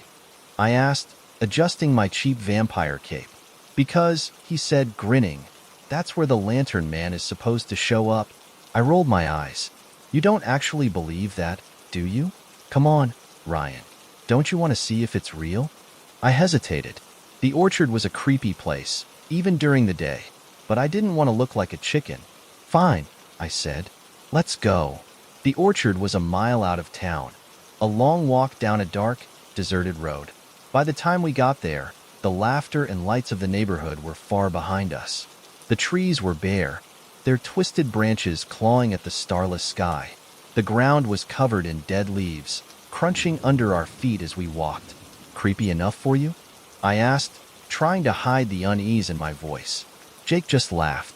It's perfect. We wandered through the orchard, our flashlights cutting through the darkness. The air was cold and still, and every little sound seemed louder than it should have been. After about 20 minutes, I was ready to call it quits. Nothing's here, I said. Let's go back. But then we saw it. A light. It flickered through the trees, faint and golden, like the glow of an old lantern. Do you see that? Jake whispered, his eyes wide. I nodded, my heart pounding. Let's check it out, he said, already moving toward it. Jake, wait, I called, but he didn't stop. I had no choice but to follow him. The light moved slowly, weaving between the trees. It didn't make any sense. There was no one else out here, and it wasn't the beam of a flashlight or the glow of a phone. It was warm and steady, like a flame. Who's there? Jake called, his voice echoing in the stillness. The light paused for a moment, then continued moving. Maybe it's someone messing with us, I said, trying to keep up. Or maybe it's him, Jake said, his voice filled with a mix of fear and excitement. The light led us deeper into the orchard, the trees growing closer together. The air grew colder, and I could feel my breath fogging up in front of me. Jake, we should go back, I said. But he ignored me, his eyes fixed on the light. Then it stopped. We stepped into a small clearing, the lantern hovering in the center. It was old and rusted, its glass panes cracked, but the flame inside burned brightly. There was no one holding it. Okay, this is officially creepy, I said, backing away. Jake took a step closer. Don't, I said, grabbing his arm. But it was too late. As soon as he touched the lantern, the flame flared, and a cold wind swept through the clearing. The trees groaned, their branches swaying as if they were alive. And then we saw him. He stepped out of the shadows, tall and thin, his face hidden beneath the brim of an old, tattered hat. His clothes were dark and ragged, blending into the night. But it was his eyes that froze me in place, two glowing orbs of pale light, like the flame in the lantern. Run, I whispered, my voice barely audible. But Jake didn't move. He just stood there, staring at the figure. The lantern man raised his hand, pointing at Jake. Come with me, he said, his voice low and hollow. Jake took a step forward, as if in a trance. Jake, don't, I shouted, grabbing his arm and pulling him back. The lantern man tilted his head, as if studying us. Then he turned and began walking, the lantern floating in front of him. For a moment, Jake started to follow, but I held on to him with all my strength. Snap out of it, I shouted, shaking him. He blinked, his eyes clearing. What happened? We're leaving, I said, dragging him back toward the path. But the lantern man was faster. No matter how far we ran, the light appeared ahead of us, cutting off our escape. Why is he following us? Jake asked, his voice shaking. I don't know, I shouted. The trees seemed to close in around us, the branches reaching out like claws. The ground beneath our feet turned soft and marshy, sucking at our shoes. Ryan, I don't think we're in the orchard anymore, Jake said, his voice barely above a whisper. He was right. The familiar rows of trees were gone, replaced by a dense, foggy swamp. The lantern hovered ahead, its light reflecting off the dark, murky water. We have to keep moving, I said, though I had no idea where we were going. The lantern man's voice echoed through the fog, low and haunting. You can't run forever. We stumbled through the swamp, the cold water soaking our shoes. The light followed us, growing brighter and closer with each step. Then Jake tripped, falling hard into the mud. Go, he shouted, trying to push me away. I'm not leaving you, I yelled, pulling him to his feet. The lantern man was almost upon us, his glowing eyes burning like fire. In a panic, I grabbed a branch from the ground and swung it at the lantern. The flame flickered, and the lantern man let out an inhuman scream. Run, I shouted, pulling Jake behind me. We ran until we couldn't breathe, the fog thinning around us. Suddenly, we were back in the orchard, the familiar rows of trees stretching out before us. The lantern man was gone. We didn't stop running until we were back in town, the lights of the neighborhood a welcome sight. What just happened? Jake asked, gasping for air. I don't know, I said, shaking my head. We never spoke about that night again, but every Halloween, I see the light in the distance, flickering on the edge of town, and I know the lantern man is still out there, waiting for someone else to follow. In our small farming town, Halloween wasn't just a day for candy and costumes. It was a season of bonfires, pumpkin carving, and stories that sent shivers down your spine. Every year, the town set up a haunted maze in Old Man Carson's cornfield. It was the centerpiece of Halloween, and everyone looked forward to it, except for me. I hated that field. It wasn't the maze or the dark that scared me. It was the scarecrow. The scarecrow had been in that field for as long as I could remember. It stood tall in the middle of the corn, its burlap face stitched into a crooked grin and its straw-stuffed arms stretched wide as if to welcome, or trap, anyone who wandered too close. Legend had it that the scarecrow wasn't just a decoration. People said it was cursed, that Old Man Carson had made some kind of deal with it years ago to protect his farm from thieves. But there was a catch. The scarecrow didn't just scare away crows. It scared away people too, and anyone who disrespected it or got too close would disappear. I never believed the stories, but I still avoided the scarecrow whenever I went to the maze. It just gave me a bad feeling, like it was watching me. This year, my best friends, Mia and Tyler, convinced me to go to the maze with them on Halloween night. "It's our last year before we head off to college," Mia said. "We have to go." "Yeah, come on," Tyler added. "It's tradition." Reluctantly, I agreed. The maze was packed with people, the air filled with laughter and screams as groups of kids and teens navigated the twists and turns. The moon hung high in the sky, casting an eerie glow over the corn. As we walked through the maze, I couldn't shake the feeling that something was wrong. The air felt heavy, and the deeper we went, the quieter it got. "Where is everyone?" Mia asked, looking around. The cheerful sounds of the crowd seemed to have vanished, replaced by the rustle of the corn in the wind. "I don't like this," I said. "Don't be a wimp," Tyler said with a grin. "It's just part of the maze." But I could tell he was nervous too. We kept walking, trying to find our way out. The paths twisted and turned, and no matter which way we went, we always seemed to end up back in the same spot. Then we saw it. The scarecrow. It was standing in the middle of a small clearing, its grinning face illuminated by the moonlight. Its head tilted slightly to the side, as if it were looking right at us. "I thought it was supposed to be in the center of the field," Mia whispered. "It is," Tyler said. "We're not even close to the middle." The three of us stared at the scarecrow, none of us daring to move. "Let's just go around it," I said, my voice barely above a whisper. We stepped carefully, keeping our distance from the scarecrow, but as we passed, I couldn't shake the feeling that it was watching us. Suddenly, Mia screamed. "What?" Tyler and I both said, spinning around. "I saw it move." Mia cried, pointing at the scarecrow. "That's not funny," I said, my heart pounding. "I'm not joking," she said, her face pale. I looked at the scarecrow, and for a moment, I could have sworn its head was turned slightly more toward us than before. "Let's get out of here," Tyler said, his voice shaking. We started running, the corn closing in around us as we searched for the exit. The maze seemed endless, the paths twisting in ways that didn't make sense. Then we heard it, a rustling sound behind us. "Did you hear that?" Mia whispered. We stopped, straining to listen. The sound grew louder, closer, like something was moving through the corn. "Go," I shouted, grabbing Mia's hand. We sprinted down the path, the rustling sound following us. "It's getting closer," Tyler yelled. I risked a glance over my shoulder and froze. The scarecrow was there, standing at the edge of the path. It wasn't on its post anymore. It was walking. "Run!" I screamed. We tore through the maze, the sound of our breathing and pounding footsteps echoing in the darkness. No matter how fast we ran, the scarecrow was always right behind us. "We're going in circles," Tyler shouted.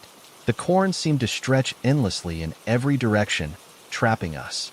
Then, up ahead, I saw a faint light. "The exit!" I yelled. We ran toward it, bursting out of the maze and into the open field. The crowd was gone, and the carnival-like atmosphere had disappeared. The only light came from the moon and the lanterns scattered around the field. "What's going on?" Mia asked, her voice trembling. Before I could answer, the scarecrow stepped out of the maze. It stood there for a moment, its burlap face grinning at us. Then it started walking again, its straw-stuffed legs moving stiffly but purposefully. "This can't be real," Tyler said, backing away. "We have to go," I shouted. We ran toward the parking lot, but when we got there, our cars were gone. The entire area was empty, as if no one had ever been there. The scarecrow followed us, its movements slow but relentless. "Split up," Tyler shouted. "No," I yelled. "We have to stay together." But he didn't listen. He darted off into the darkness, leaving Mia and me alone. "Tyler!" Mia screamed, but he didn't come back. The scarecrow stopped, its head turning toward where Tyler had run. Then it moved. "Tyler!" I shouted, but it was too late. We heard him scream, the sound cutting off abruptly. Mia sobbed, clutching my arm. "What do we do?"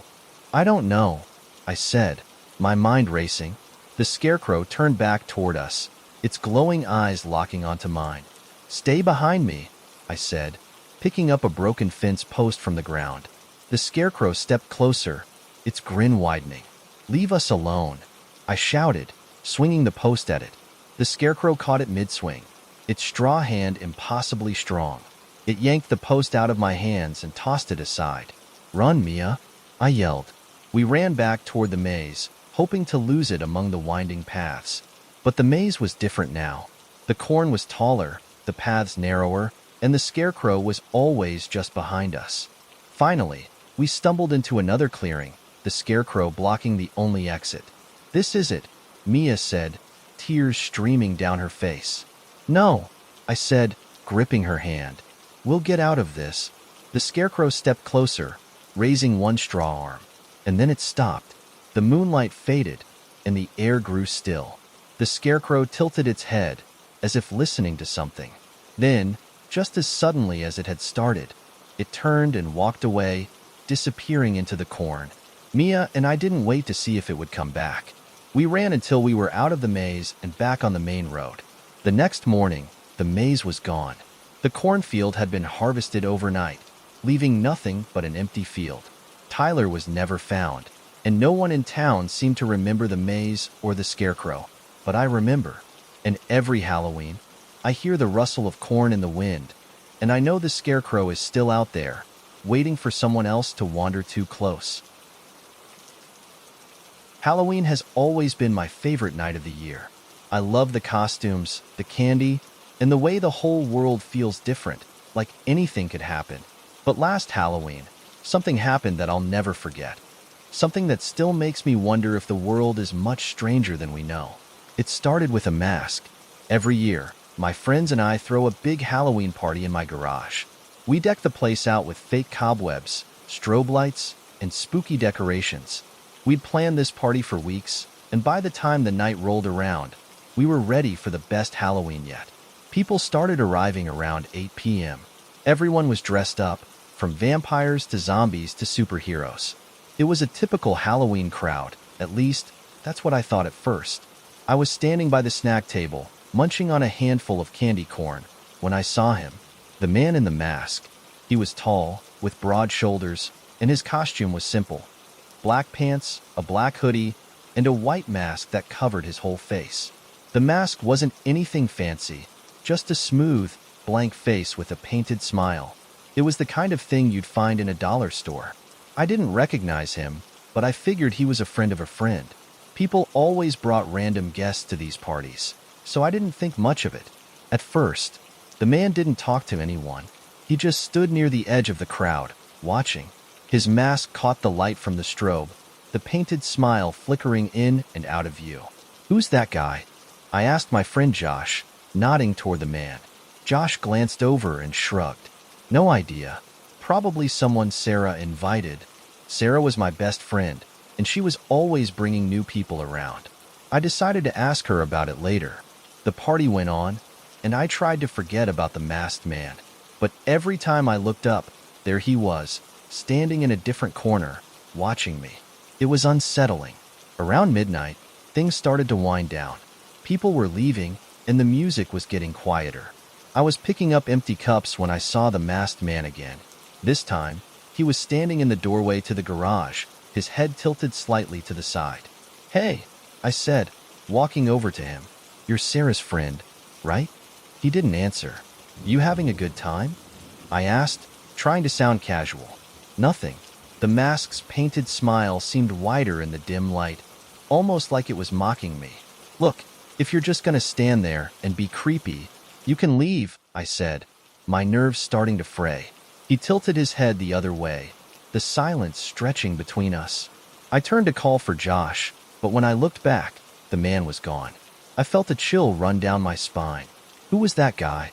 I asked Sarah a few minutes later, when I finally found her. "Who?" she asked, looking confused. "The guy in the white mask," I said. "The one who wasn't talking to anyone." "I didn't invite anyone like that," she said. My stomach dropped. "Josh said he thought you brought him," I said. Sarah shook her head. "I don't know who that is." I looked around the garage, but the masked man was nowhere to be seen. After everyone left, I locked up the garage and went inside. My parents were already asleep, and the house was quiet. I couldn't shake the feeling that something was wrong.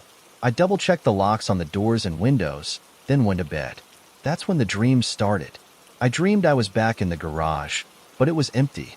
The decorations were gone, and the walls were covered in mirrors. In every mirror, I could see the masked man standing behind me, his painted smile growing wider and wider. When I turned around, he wasn't there. I woke up drenched in sweat, my heart pounding. I told myself it was just a dream, but when I looked at my phone, I saw a new photo in my camera roll. It was a picture of me, taken while I was asleep, and in the background, standing in the corner of my room, was the man in the mask. I froze, my fingers trembling as I stared at the photo. It had to be a prank, right? Maybe Josh or Sarah had sneaked in while I was asleep. But how would they have taken the photo without waking me up? I turned on every light in my room, searching for any sign of the masked man. But there was nothing. For the next few days, I couldn't shake the feeling that I was being watched. Every time I walked into a room, I checked the corners. Every time I looked out a window, I half expected to see that blank, smiling mask staring back at me. Then, one night, I heard it. A soft tap on my bedroom window. I froze, my heart racing. The tapping came again, louder this time. I grabbed my phone and turned on the flashlight, shining it toward the window. The masked man was standing outside, his painted smile glowing in the pale moonlight. I screamed, stumbling backward. When I looked again, he was gone. I called the police, but they didn't find anything. No footprints, no signs of forced entry. They said it was probably just a prank, but I knew better. Over the next few weeks, I saw the masked man everywhere. He was in the crowd at the mall, standing at the end of my street, watching from the edge of the woods near my school. No one else seemed to notice him, and every time I pointed him out, he disappeared before anyone could see. I stopped sleeping, afraid he'd show up in my room again. Then, on Halloween night, exactly 1 year later, he came back. I was home alone, too scared to go out. The lights were off, and the house was silent. Around midnight, I heard the front door creak open. My blood turned to ice. I grabbed a baseball bat from under my bed and crept downstairs, my hands shaking. The door was wide open, swinging gently in the breeze. And on the floor, right in front of the door, was the mask. It was lying face up, the painted smile staring up at me. I picked it up with trembling hands, turning it over. Scrawled on the inside, in shaky, black letters, was a single word: boo. I dropped the mask and ran outside, my heart pounding in my chest. The street was empty, the night silent except for the rustling of leaves in the wind. I haven't seen the masked man since that night, but every Halloween, I lock all the doors and windows and keep the lights on, because I know he's still out there, waiting for the next Halloween, waiting for someone else to pick up the mask. I've always loved Halloween. There's something magical about the crisp autumn air, the flickering jack-o'-lanterns, and the way the streets come alive with costumes and laughter. But last year, Halloween turned into something I'll never forget. something I wish I could erase from my memory. It all started when my friend Marcus got an idea for a Halloween adventure. There's this old neighborhood on the edge of town, he said, leaning across the table in the school cafeteria. People say it's cursed or something. No one lives there anymore, but the houses are still there. Why is it cursed? I asked, half interested and half annoyed by his dramatic tone. Something about a factory accident back in the 50s, Marcus said. The whole area got contaminated. Everyone moved out, and they never tore the houses down. That's not a curse, my best friend Ellie said. That's just bad city planning. Marcus ignored her. The point is, no one goes there. It's been abandoned for decades. Perfect place for a Halloween adventure. I wasn't sold on the idea. Wandering through an abandoned neighborhood at night didn't exactly scream fun to me, but Ellie shrugged and said, "Why not? It beats handing out candy all night." And so, on Halloween night, the three of us set out for the forgotten neighborhood. We left just after sunset, walking past the rows of houses in our own neighborhood until the streetlights grew sparse and the air grew colder. The road leading to the abandoned neighborhood was cracked and overgrown, with weeds pushing through the asphalt. "I don't like this," I muttered as we walked. "Come on, it's just an adventure," Marcus said, his flashlight beam bouncing ahead of us. The first thing I noticed when we arrived was the silence. It was so quiet, it felt unnatural. No distant hum of traffic, no rustling leaves, just an eerie stillness that pressed down on us like a weight. The houses were crumbling, their roofs sagging and their windows broken. Some were boarded up, while others stood wide open, their dark interiors gaping like mouths. "This place is so creepy," Ellie said, hugging her arms around herself. "That's the point," Marcus said, grinning. "Come on, let's check it out." We wandered through the neighborhood, peeking into the broken windows and walking up creaky front porches. Most of the houses were empty, filled only with dust and debris. But then we found the house. It was at the end of the street, larger than the others, with a twisted iron gate that hung open. Unlike the other houses, this one didn't look abandoned. The windows were intact, and there was a faint light glowing from inside.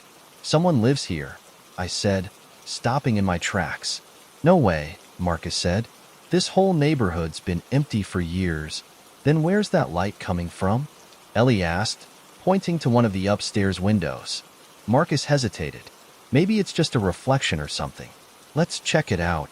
"No way," I said. "If someone lives there, we're trespassing.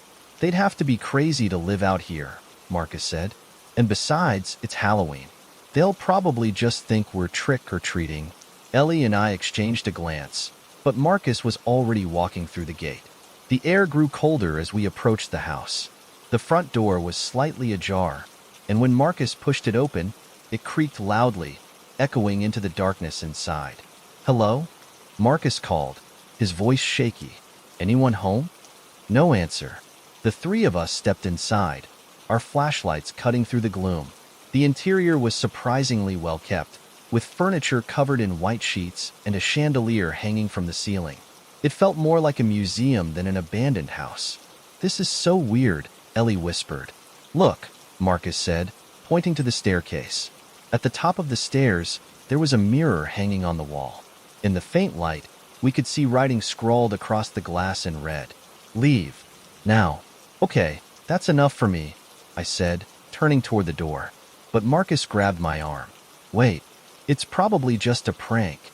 Who would prank us in an abandoned neighborhood?" Ellie said. "Let's just look around a little more," Marcus said.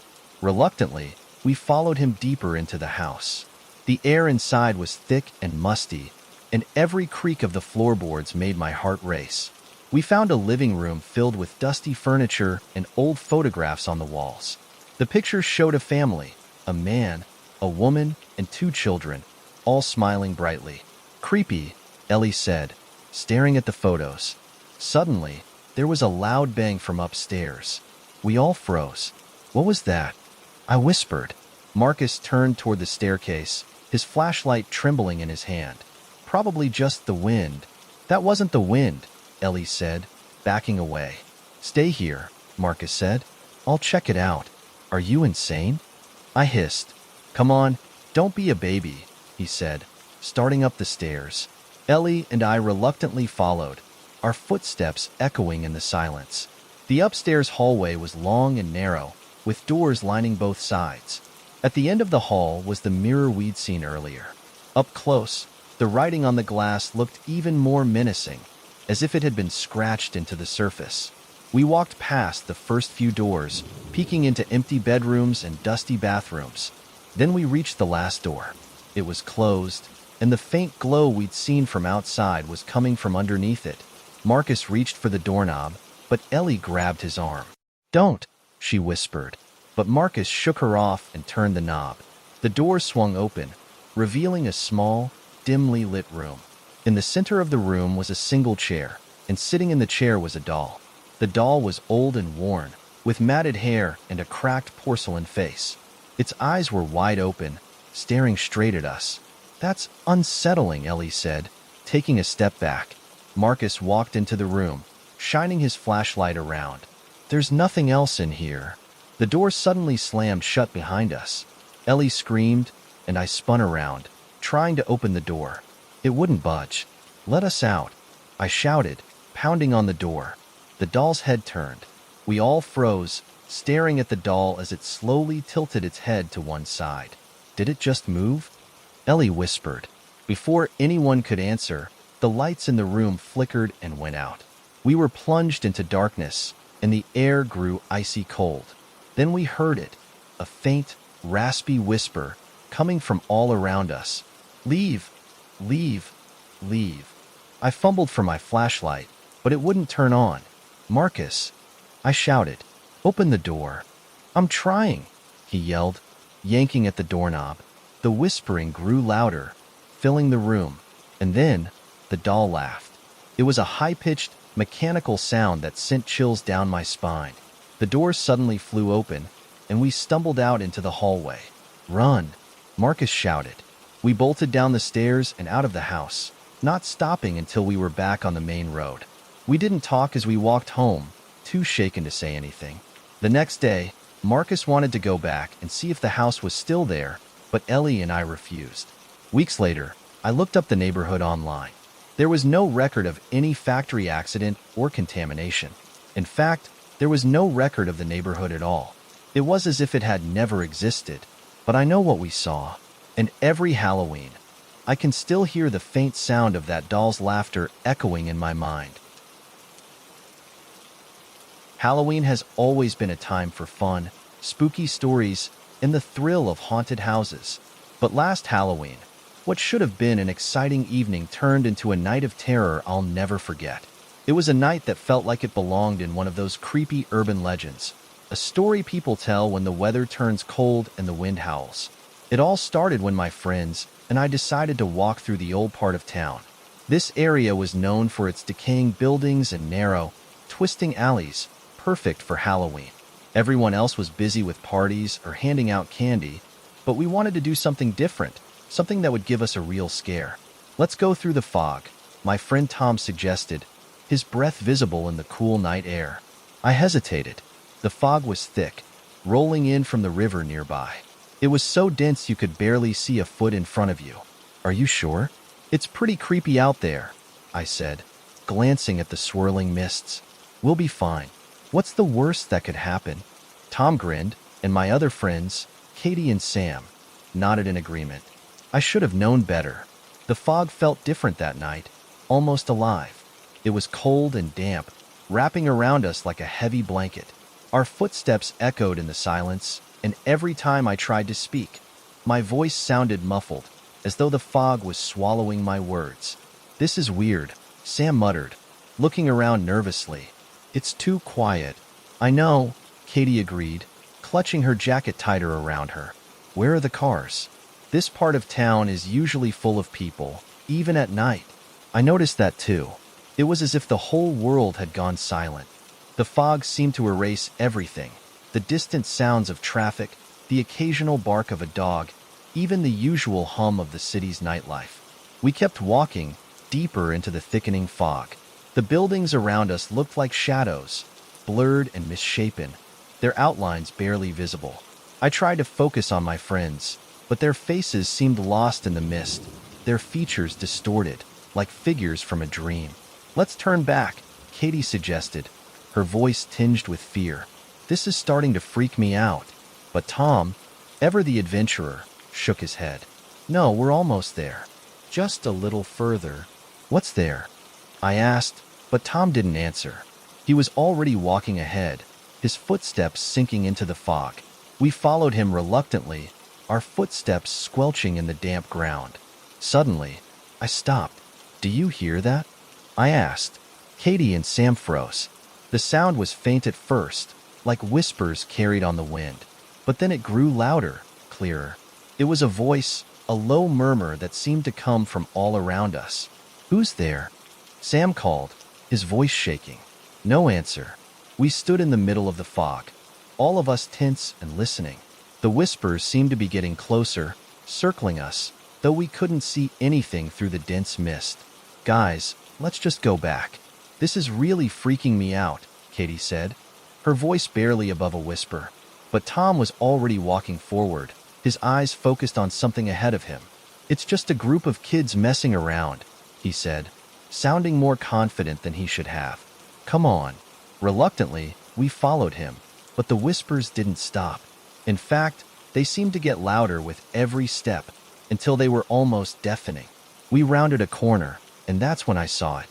At the end of the street, barely visible through the fog, was an old house, one I'd never seen before. It looked ancient, like it had been abandoned for years, but something about it felt wrong. The windows were dark, and the door was slightly ajar, as if inviting us inside. "That's not right," Katie whispered, grabbing my arm. "We've been down this street 100 times. There's never been a house here." I turned to look at Tom, but he was already moving toward the door.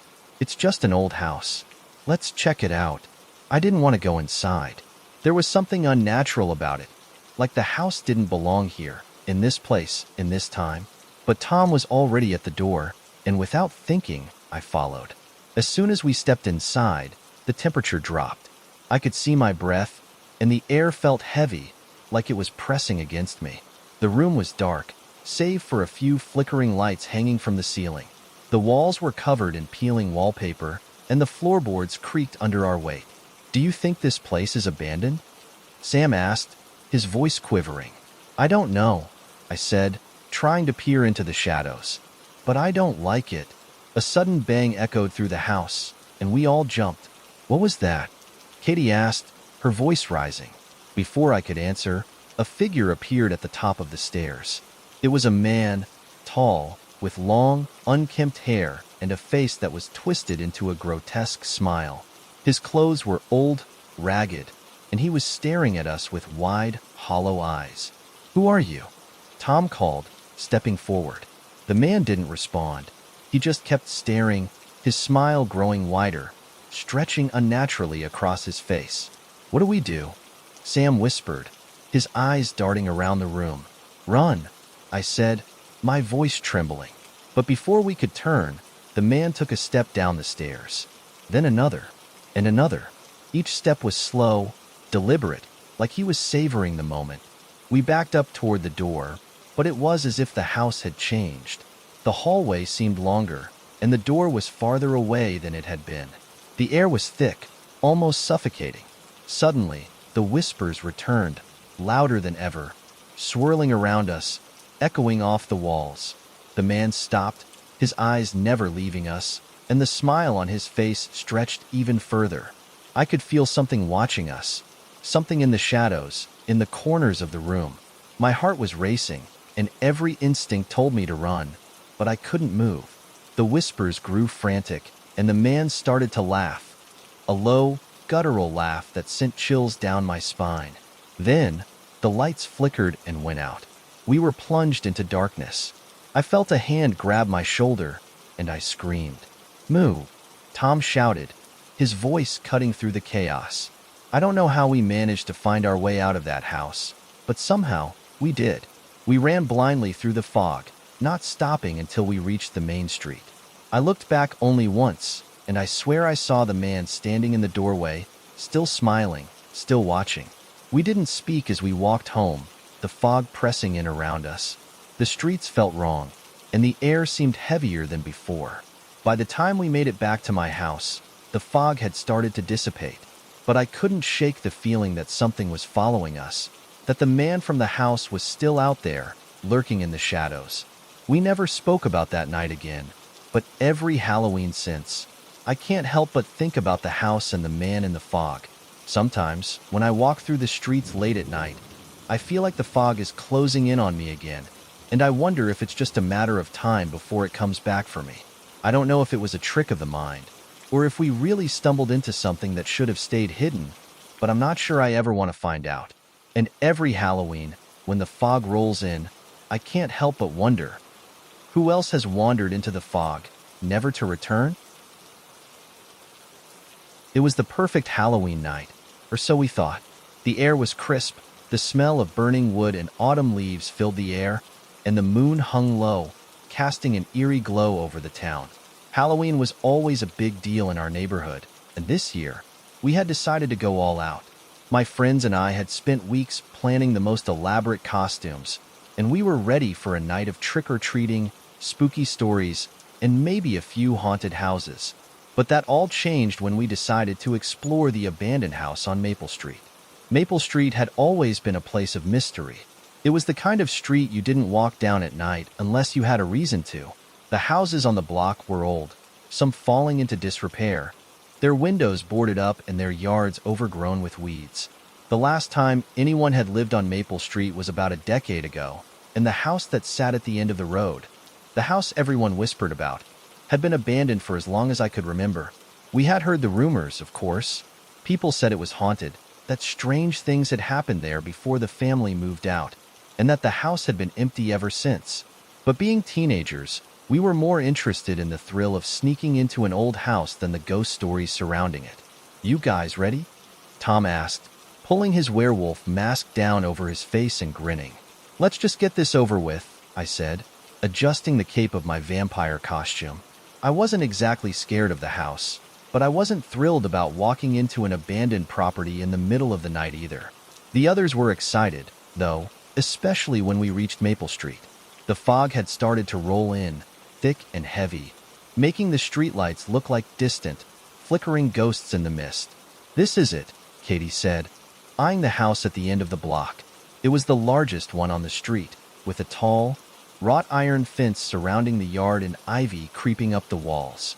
The windows were dark, but there was a faint light flickering from one of the upstairs rooms.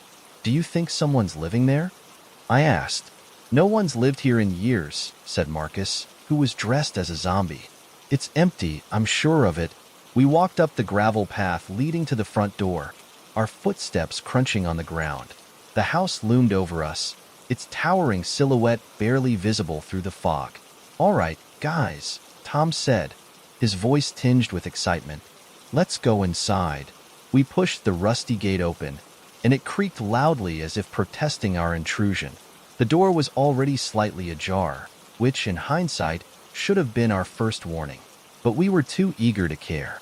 We entered the house, and the door slammed shut behind us with a loud bang. "Whoa, that was weird," Marcus muttered, but none of us paid much attention. The interior of the house was colder than it should have been, the air thick with dust. The floorboards creaked under our weight, and the faint smell of mildew filled the air. We shone our flashlights around, illuminating the grand staircase and the faded wallpaper that covered the walls. It was the kind of house that felt stuck in time, frozen in some forgotten era. "Let's see if we can find any cool stuff," Tom said, starting up the stairs. I hesitated, standing at the bottom of the staircase, staring into the darkness of the upper floor. A shiver ran down my spine, but I brushed it off. It was just the atmosphere. Old houses had that effect. Katie and Marcus followed Tom up the stairs, but I lingered in the hallway below. The fog outside had begun to creep in through the cracks in the windows, and the house seemed colder, darker. I walked slowly down the hall, examining the old furniture and the faded portraits hanging on the walls. The house felt empty, but there was something unsettling about it, like we weren't supposed to be there. "Hey, guys, check this out." Tom's voice echoed from upstairs. I quickly made my way up the stairs to join them. The upstairs was just as eerie as the first floor, with long, narrow hallways and rooms that looked like they hadn't been touched in years. We made our way to the last door at the end of the hall. It was slightly open. Inside, there was an old rocking chair facing the window. But what caught my attention wasn't the chair. It was the mirror. It was huge, stretching from floor to ceiling, with a dark wooden frame that had been intricately carved. The glass was dusty, but there was something about it that didn't seem right. "I don't like this," I whispered, but no one was listening. Tom was already standing in front of the mirror, his reflection distorted by the grime on the glass. "I wonder what's behind it," he said, reaching up to touch the frame. Before anyone could respond, the door slammed shut behind us. We froze. "What the hell was that?" Katie gasped, her voice trembling. I tried the doorknob, but it wouldn't budge. We were trapped. "Okay, this is definitely not funny anymore," Marcus said, sounding unnerved. Suddenly, the temperature in the room dropped. I could see my breath in the air. The light from our flashlights flickered, casting long shadows on the walls. The reflection in the mirror shifted, but it wasn't us. It was something else. I saw a figure, a woman, dressed in old-fashioned clothes, standing behind us. Her face was pale, her eyes wide and unblinking. She was watching us. "Turn around," I shouted, backing away from the mirror. But when we turned, the room was empty. "Did you see that?" Katie whispered, her voice shaking. Tom didn't say anything. He was staring at the mirror, his expression blank. Slowly, he reached out to touch the glass. The moment his fingers made contact, the lights flickered again, and the air grew even colder. The mirror seemed to ripple like water, and then something moved, a dark figure with long, bony fingers, reaching out from the other side of the glass. Tom screamed and stumbled back, knocking over a chair. We all scrambled toward the door, but the room seemed to stretch out, the hallway too long to reach. The door wouldn't open, and the shadow in the mirror grew, as if it was trying to break through. I could hear whispering now, soft and unintelligible, but it was all around us. It wasn't coming from one direction, it was everywhere. And then, I felt a cold hand on my shoulder. I spun around, but no one was there. The mirror was now completely black. The woman's face had disappeared, replaced by a void, a darkness that seemed to swallow the light. And then, in the reflection, I saw something that made my blood run cold. Us. But we were different. Our faces were twisted, our eyes dark and empty, and we were standing in the same positions, frozen like mannequins. The shadows in the room began to move, reaching out toward us. "Run!" I screamed. Finally, the door flew open. We bolted out of the room, down the hall, and out of the house as fast as we could. The cold air outside felt like a blessing after the suffocating atmosphere inside. We didn't stop running until we were safely back at the end of Maple Street, panting and shaking. We didn't speak as we walked home. We didn't need to. The fear was written on all our faces. That night, I tried to forget what happened, but the image of those twisted reflections never left me. The house on Maple Street was never the same again. I don't know what we saw that night, or if it was just a trick of the mind, but I do know one thing. Whatever was inside that house, whatever lived in that mirror, was waiting for us. And it wasn't finished with us yet. Halloween was always the highlight of the year for my friends and me.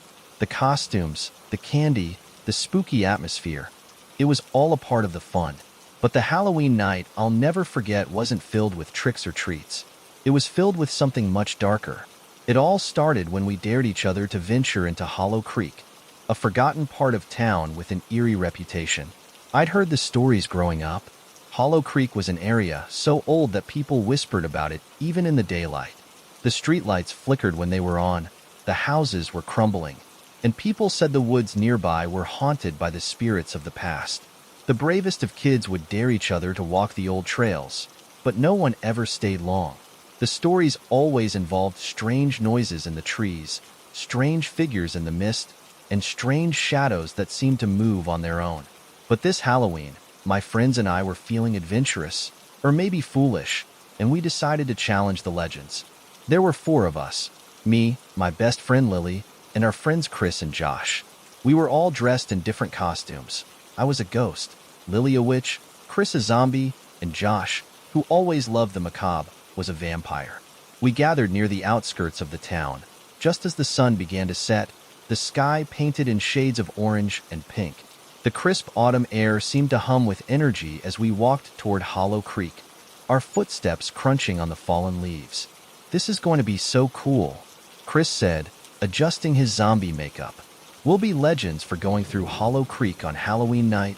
"You guys are all insane," Lily muttered, her eyes darting around nervously. "I've heard about the creepy stuff that happens there." "Don't worry, Lily," Josh said with a smirk, clearly enjoying the chance to spook her. "It's just some old legends. It's Halloween, the perfect night for ghosts and ghouls. If anything, it'll be fun." I wasn't so sure, but I kept my doubts to myself.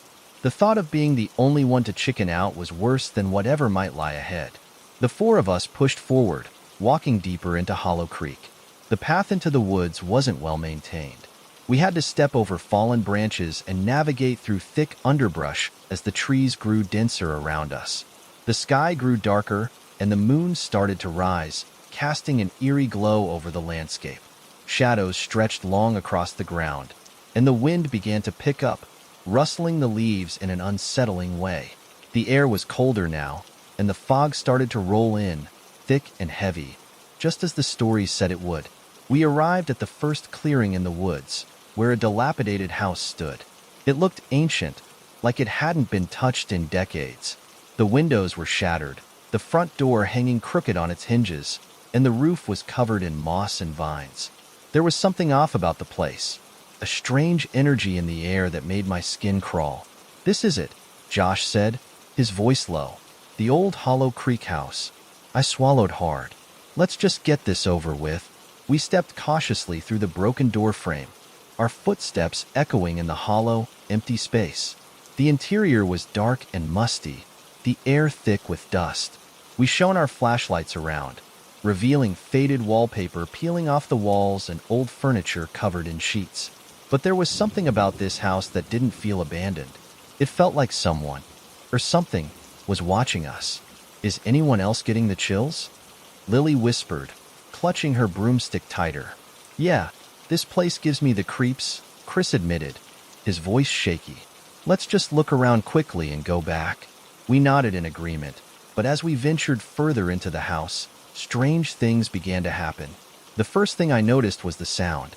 It was faint at first, a whisper, almost like someone calling my name. I stopped dead in my tracks, my heart racing. "Did anyone hear that?" I asked, my voice barely above a whisper. Lily looked around nervously. "I heard it. It was like someone saying my name." Chris and Josh didn't seem to hear it, but I was sure of what I had heard. It felt like the walls were closing in, the whispers growing louder.